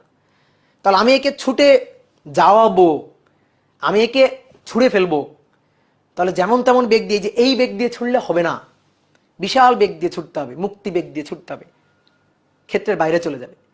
তাহলে যে বেগ দিয়ে ছুড়লে মাধ্যাকর্ষণ ক্ষেত্রের সীমা কাটা এসে বাইরে চলে যাবে, সেই বেগটা মুক্তি বেগ না? তাহলে এইটা হচ্ছে তার মোট শক্তি, দ্যাট ইজ ঋণাত্মক। তাহলে ক্ষেত্রের বাইরে পাঠানোর জন্য তার শক্তিটা জিরো করতে হবে। শক্তি তো ঋণাত্মক আছে, ক্ষেত্রের বাইরে পাঠাইতে চাই, তার শক্তিটা জিরো করতে হবে। এই কারণে তাকে কিছু পজিটিভ শক্তি দিতে হবে। এই বস্তুটাকে কিছু পজিটিভ শক্তি দাও তো, এই কলমটাকে কিছু পজিটিভ শক্তি দাও তো। পজিটিভ শক্তি মানে গতিশক্তি, গতিশক্তি, that is half M V square.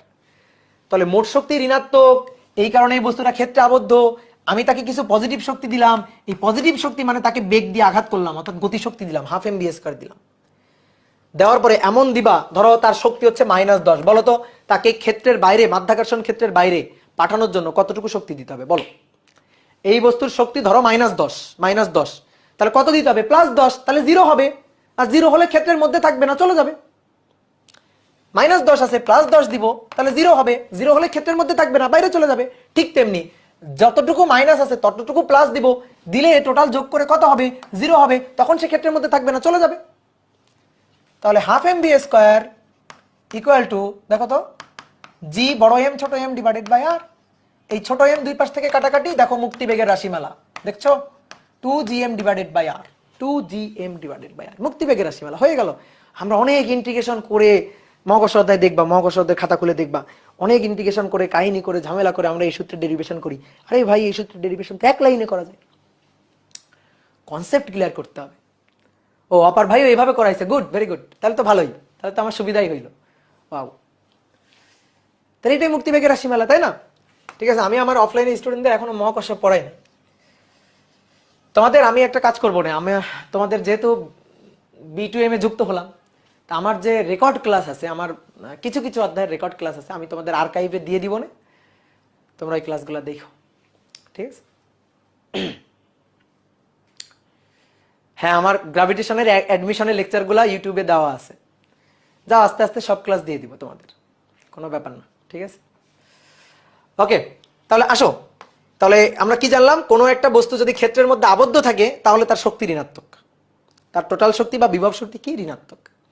ঠিক তেমনি ভাবে বলতো, এটা একটা নিউক্লিয়াস, নিউক্লিয়াসের চারপাশে একটা ইলেকট্রন ঘুরতেছে, বলতো ইলেকট্রনের মোট শক্তি বোঝার দরকার নেই, মোট শক্তির হিসাব কেমনে করবে বোঝার দরকার নেই, তুমি খালি আমার এইটুকু বলো, এই ইলেকট্রনটা এই কক্ষপথে ঘুরতেছে, ইলেকট্রনের মোট শক্তি ধনাত্মক না ঋণাত্মক? এটা আমার বলো, এই মোট শক্তিটা ধনাত্মক নাকি ঋণাত্মক?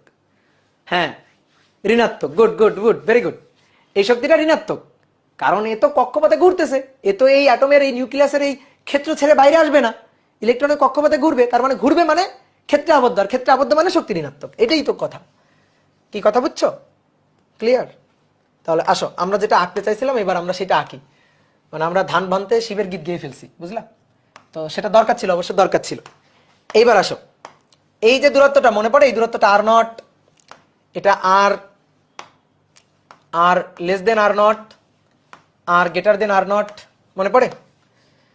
দেখো দেখো, এবার যখন R0 তখন স্বাভাবিক অবস্থা, স্বাভাবিক অবস্থা, এই স্বাভাবিক অবস্থায় দুইটা অ্যাটম, এই যে দুইটা অ্যাটম একটা পরমাণুর ক্ষেত্রের একটা বস্তুর ক্ষেত্রের মধ্যে, বস্তুর অ্যাটমিক ক্ষেত্রের মধ্যে আবদ্ধ। তো এই দুইটা অ্যাটম আবদ্ধ না? তারা ধাতব বন্ধনে আবদ্ধ না?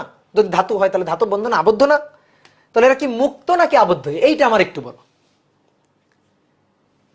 এই যে পদার্থের একটা দেখো, গ্যাসের যে অণুগুলা, এই গ্যাসের অণুগুলা কিন্তু র্যান্ডমলি ছোটাছুটি করতে পারে, গ্যাসের অণুগুলা র্যান্ডমলি ছোটাছুটি করতে পারে, তরল পদার্থের অণুগুলা মোটামুটি ছোটাছুটি করতে পারে, জায়গা চেঞ্জ করতে পারে। কিন্তু ধরো একটা কঠিন পদার্থের ক্ষেত্রে, কঠিন পদার্থের দুইটা পাশাপাশি অ্যাটম, এরা আবদ্ধ না? তাহলে আবদ্ধ হলে চোখ বন্ধ করে এদের এনার্জিটা হবে নেগেটিভ, এদের যে এনার্জি, টোটাল এনার্জি বা potential energy, that is negative. এটা চোখ বন্ধ করে, এই নেগেটিভ মানে স্টেবল অবস্থা। তাহলে যখন R0, তখন এনার্জিটা, এখানে কিন্তু আমরা এনার্জি নিচ্ছি, ইউ নিচ্ছি, তখন কি ইউটা জিরো নাকি পজিটিভ নাকি নেগেটিভ? দেখি কি কমেন্ট করছো। আবদ্ধ, গুড। তাহলে বলো নেগেটিভ, তাহলে নেগেটিভ, ওকে, গুড, ভেরি গুড। তাহলে এখানে এনার্জিটা হচ্ছে নেগেটিভ, এখানে এনার্জিটা হচ্ছে নেগেটিভ, এই যে এই হচ্ছে নেগেটিভ এনার্জি, এই ধরো এটা, এই যে দ্যাট ইজ ইউ, এই যে নেগেটিভ এনার্জি। কি ক্লিয়ার? এবার এই R0 এনার্জি নেগেটিভ, ধরো -10, আমি বললাম ধরো -10, হ্যাঁ, উদাহরণের জন্য। এবার টেনে প্রসারিত করবো, স্প্রিং এর মতো চিন্তা করবা, স্প্রিং এর মতোই চিন্তা করো, কোনো ব্যাপার না। টেনে প্রসারিত করবো আর গ্রেটার দেন R0, তাহলে টেনে প্রসারিত করতেছি, তাহলে U equal to half K X square, half K X square, half K X square positive. দেখো U equal to half K X square positive, এই যে এটা হচ্ছে পজিটিভ টেনে প্রসারিত করলে। তাহলে অলরেডি নেগেটিভ এনার্জি ছিল, এই যে স্থিতি অবস্থায়, স্টেবল অবস্থায় নেগেটিভ -10 ছিল। যত টেনে প্রসারিত করব তত কিছু প্লাস এনার্জি আসবে। টেনে প্রসারিত করার জন্য বিভব শক্তি আস্তে আস্তে আস্তে আস্তে কিছু প্লাস এনার্জি আসবে, এই কিছু প্লাস এনার্জি দিবে। তাহলে -10 সাথে ধরো তুমি একটু টানলা, +2 দিল, তাহলে কত হইলো? -8। ভালো করে বুঝো, -8। আরেকটু টানলা, আরেকটু টানলে এক্স এর মান আরেকটু বাড়লো, বাড়লে ইউ আরেকটু বাড়লো, +3 হলো, তাহলে টোটাল এনার্জি কত হইলো? -7। তারপরে আরেকটু টানলা, +5 হলো, টোটাল এনার্জি কত হইলো? -5, 10, -10, -8, -7, -5, -2, এভাবে টানতে টানতে টানতে টানতে এক সময় কি হবে? 0। কি কথা কি বোঝা যায়? তাহলে বলো তো কি হবে, কিভাবে যাবে? এখান থেকে আস্তে আস্তে আস্তে আস্তে এই দিকে যাবে, আস্তে আস্তে আস্তে আস্তে এই দিকে যাবে, এখান থেকে আস্তে আস্তে আস্তে আস্তে এইভাবে এই দিকে যাবে। কি ক্লিয়ার? যে আমি যত টানবো তত প্লাস এনার্জি পাবো, আর এই -10 সাথে তত প্লাস যুক্ত হবে, আর প্লাস যুক্ত হলে কি হবে? আস্তে আস্তে আস্তে আস্তে আস্তে আস্তে বাড়বে। এই কারণে দেখো, এই যে একটা অ্যাটমকে আমি টেনে টেনে টেনে টেনে টেনে টেনে এক সময় তার শক্তি 0 করে ফেলবো, 0 করে ফেললে ক্ষেত্র থেকে মুক্ত হয়ে চলে আসবে, ব্যাপারটা এরকম। ক্লিয়ার? তাহলে আস্তে আস্তে এইদিকে যাবে। এবার আসো, চাপ দিয়ে সংকুচিত করো, তো করো, চাপ দিয়ে সংকুচিত করো, সংকুচিত করো। সংকুচিত করা হলেও, সংকুচিত করাও যদি হয়, তাহলে U equal to half K X square, ঠিক আছে, এই যে এক্স এর মান মাইনাস হোক প্লাস হোক, ইউ সবসময় প্লাস, টেনে প্রসারিত করলো প্লাস, চাপ দিয়ে সংকুচিত করলো প্লাস। এই যে এক্স এর মান প্লাস হোক মাইনাস হোক সবই কিন্তু প্লাস হয়ে যাবে, মানে শক্তি কিন্তু প্লাস হয়ে যাবে। তাহলে আবার -10-এর সাথে প্লাস একটু একটু একটু একটু করে প্লাস যুক্ত হলে আস্তে আস্তে কি হবে, একটু একটু একটু একটু করে প্লাস যুক্ত হলে আস্তে আস্তে আস্তে আস্তে এটাও এরকম বাড়তে থাকবে। ঠিক আছে, এটাও এরকম মোটামুটি বাড়তে থাকবে, দেখবা এটাও এরকম মোটামুটি বাড়তে থাকবে। তাহলে গ্রাফ হবে এরকম। তাহলে এই যে যখন এই অবস্থায় আছে তখন এই অবস্থাটা হচ্ছে স্টেবল অবস্থা, বুঝলা? লোয়ার পটেনশিয়াল, তুমি দেখো এটা হচ্ছে পটেনশিয়ালের গ্রাফ। তোমাকে যদি এই গ্রাফ দিয়ে বলা হয়, এই গ্রাফ দিয়ে যদি বলা হয় বলো লোয়ার পটেনশিয়াল কোনটা খুঁজে বের করো, এই যে এটা হচ্ছে লোয়ার পটেনশিয়াল, সর্বনিম্ন বিভব শক্তি। তাহলে এটা হচ্ছে সুস্থিত অবস্থা, বাংলায় বললে সুস্থিত অবস্থা বা স্টেবল অবস্থা, স্টেবল অবস্থা। তাহলে আর গ্রেটার দেন আর নট হলে আনস্টেবল, আনস্টেবল অবস্থা, সুস্থিত অবস্থা না। আবার আর লেস দেন আর হলে সেটাও আনস্টেবল, এই যে এটাও আনস্টেবল অবস্থা, আনস্টেবল অবস্থা। কি ক্লিয়ার? তাহলে এটা হচ্ছে স্টেবল সুস্থিত, এদিকে আনস্টেবল এদিকে আনস্টেবল। এই কারণেই তো তুমি যখন আনস্টেবল অবস্থায় থাকবে সে তখন স্টেবল অবস্থায় ফিরতে চাইবে, আর স্টেবল অবস্থায় ফেরার যে ধর্মটা, যে প্রবণতাটা, সেটাই স্থিতিস্থাপকতা। তাহলে একেবারে স্থিতিস্থাপকতাকে আমরা কাটাছেড়া করে ফেলছি, বুঝছো? ঠিক আছে, এই মানে থিওরি টাইপের কথাবার্তাগুলো আমরা স্কিপ করে যাই, কিন্তু এগুলো জানতে হবে, বুঝলা?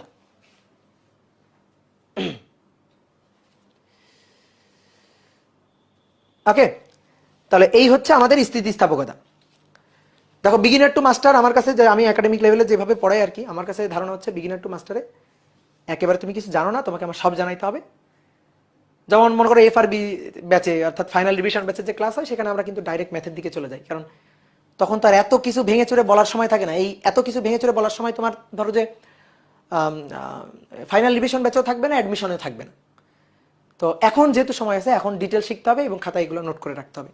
আর এখানে যে কথাগুলো আমি লিখলাম, এই কথাগুলো আমার পরবর্তীতে আরো লাগবে, আরো অনেক জায়গায় আমি এটা ব্যবহার করব। ঠিক আছে, তাহলে তোমরা একটা MCQ এর অ্যান্সার দাও তো। ধরো এরকম একটা গ্রাফ আঁকা আছে, ঠিক আছে, এই যে ঢাকা ভার্সিটি বলো বা বুয়েট বলো, এগুলাতে চান্স পায় কারা জানো? যাদের basic first year second year থেকে স্ট্রং এবং যারা এই জিনিসগুলো চর্চার উপরে রাখে, তারা কিন্তু চান্স পায়। বুঝতে পারছো? বেসিক স্ট্রং যাদের, তারা কিন্তু চান্স পায়। যেমন তুমি দেখো এখন বলতে পারবা, কিন্তু স্বাভাবিকভাবে ধরো যে নর্মাল কোন একটা স্টুডেন্টকে যার এরকম বেসিক জ্ঞান খুব ভালো নেই, দখল নেই, তাকে গিয়ে যদি তুমি এই প্রশ্নটা জিজ্ঞেস করো, ধরো এটা বিভব শক্তি আর এটা এক্স, ধরো আমি তোমাকে এরকম একটা গ্রাফ এঁকে দিলাম, যে এই একটা গ্রাফ এঁকে দিলাম, একে বললাম নাও এটা কয়েকটা বিন্দু দিয়ে দিলাম, ধরো এটা হচ্ছে এ বিন্দু, এটা হচ্ছে বি বিন্দু, এটা হচ্ছে সি বিন্দু, এটা হচ্ছে ডি বিন্দু, এটা হচ্ছে ই বিন্দু, এটা হচ্ছে এফ বিন্দু, কয়েকটা বিন্দু দিয়ে দিলাম।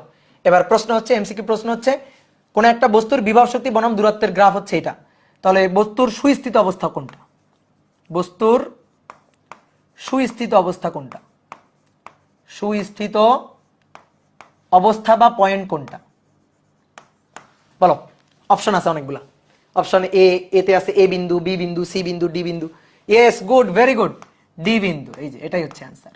লোয়ার পটেনশিয়াল, লোয়ার পটেনশিয়াল, সর্বনিম্ন বিভব, লোয়ার পটেনশিয়াল, দ্যাট ইজ সুস্থিত অবস্থা, তাই না? তাহলে পারবো না আমরা?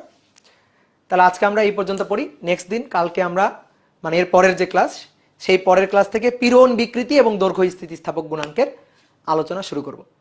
তো এখন তোমাদের কোনো কথা থাকলে বলো, তোমাদের কোনো কথা থাকলে বলো, দেখি আমি একটু আনমিউট করি তোমাদের। You have muted the student.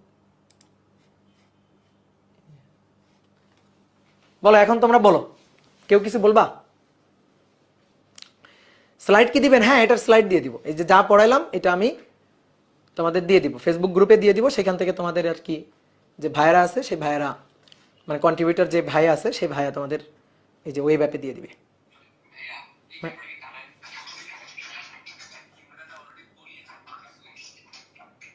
হ্যাঁ হ্যাঁ,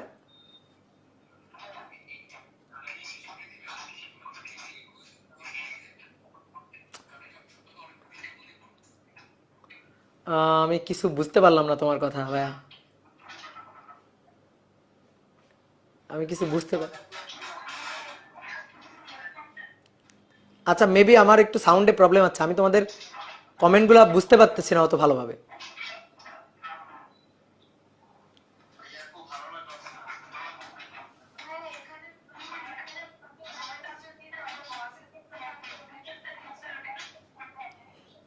আমি খুবই সরি, খুবই দুঃখিত যে তোমাদের কোনো কথাই আমি বুঝতে পারছি না। আচ্ছা তোমরা একটু কমেন্ট করো, তোমরা কমেন্ট করো, থাক কথা বলো না, তোমরা কমেন্ট করো।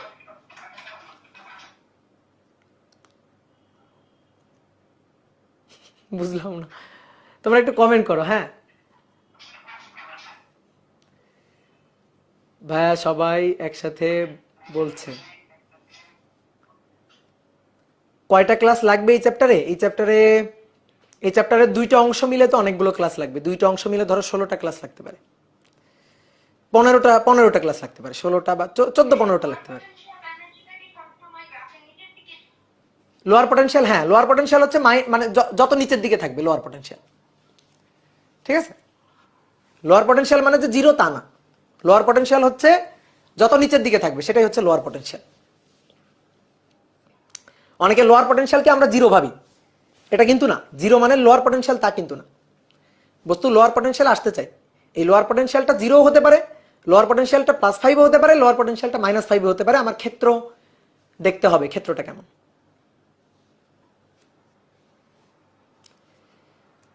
হ্যাঁ রেকর্ডের ক্লাসগুলো দিয়ে দিব, তাড়াতাড়ি দিয়ে দিব। তোমাদের যে কন্ট্রিবিউটার আছে, এই গ্রুপের যে কন্ট্রিবিউটার আছে, সেই ভাইয়া হচ্ছে আমাদের রুয়েটেরই। তো দেখি আমি ওর সাথে বসে এই আর্কাইভে ক্লাসগুলো দিয়ে দিব, দেওয়ার খুবই দ্রুত ব্যবস্থা করছি, ঠিক আছে? ওকে তাহলে শেষ করি আজকে এখানে। Okay bye.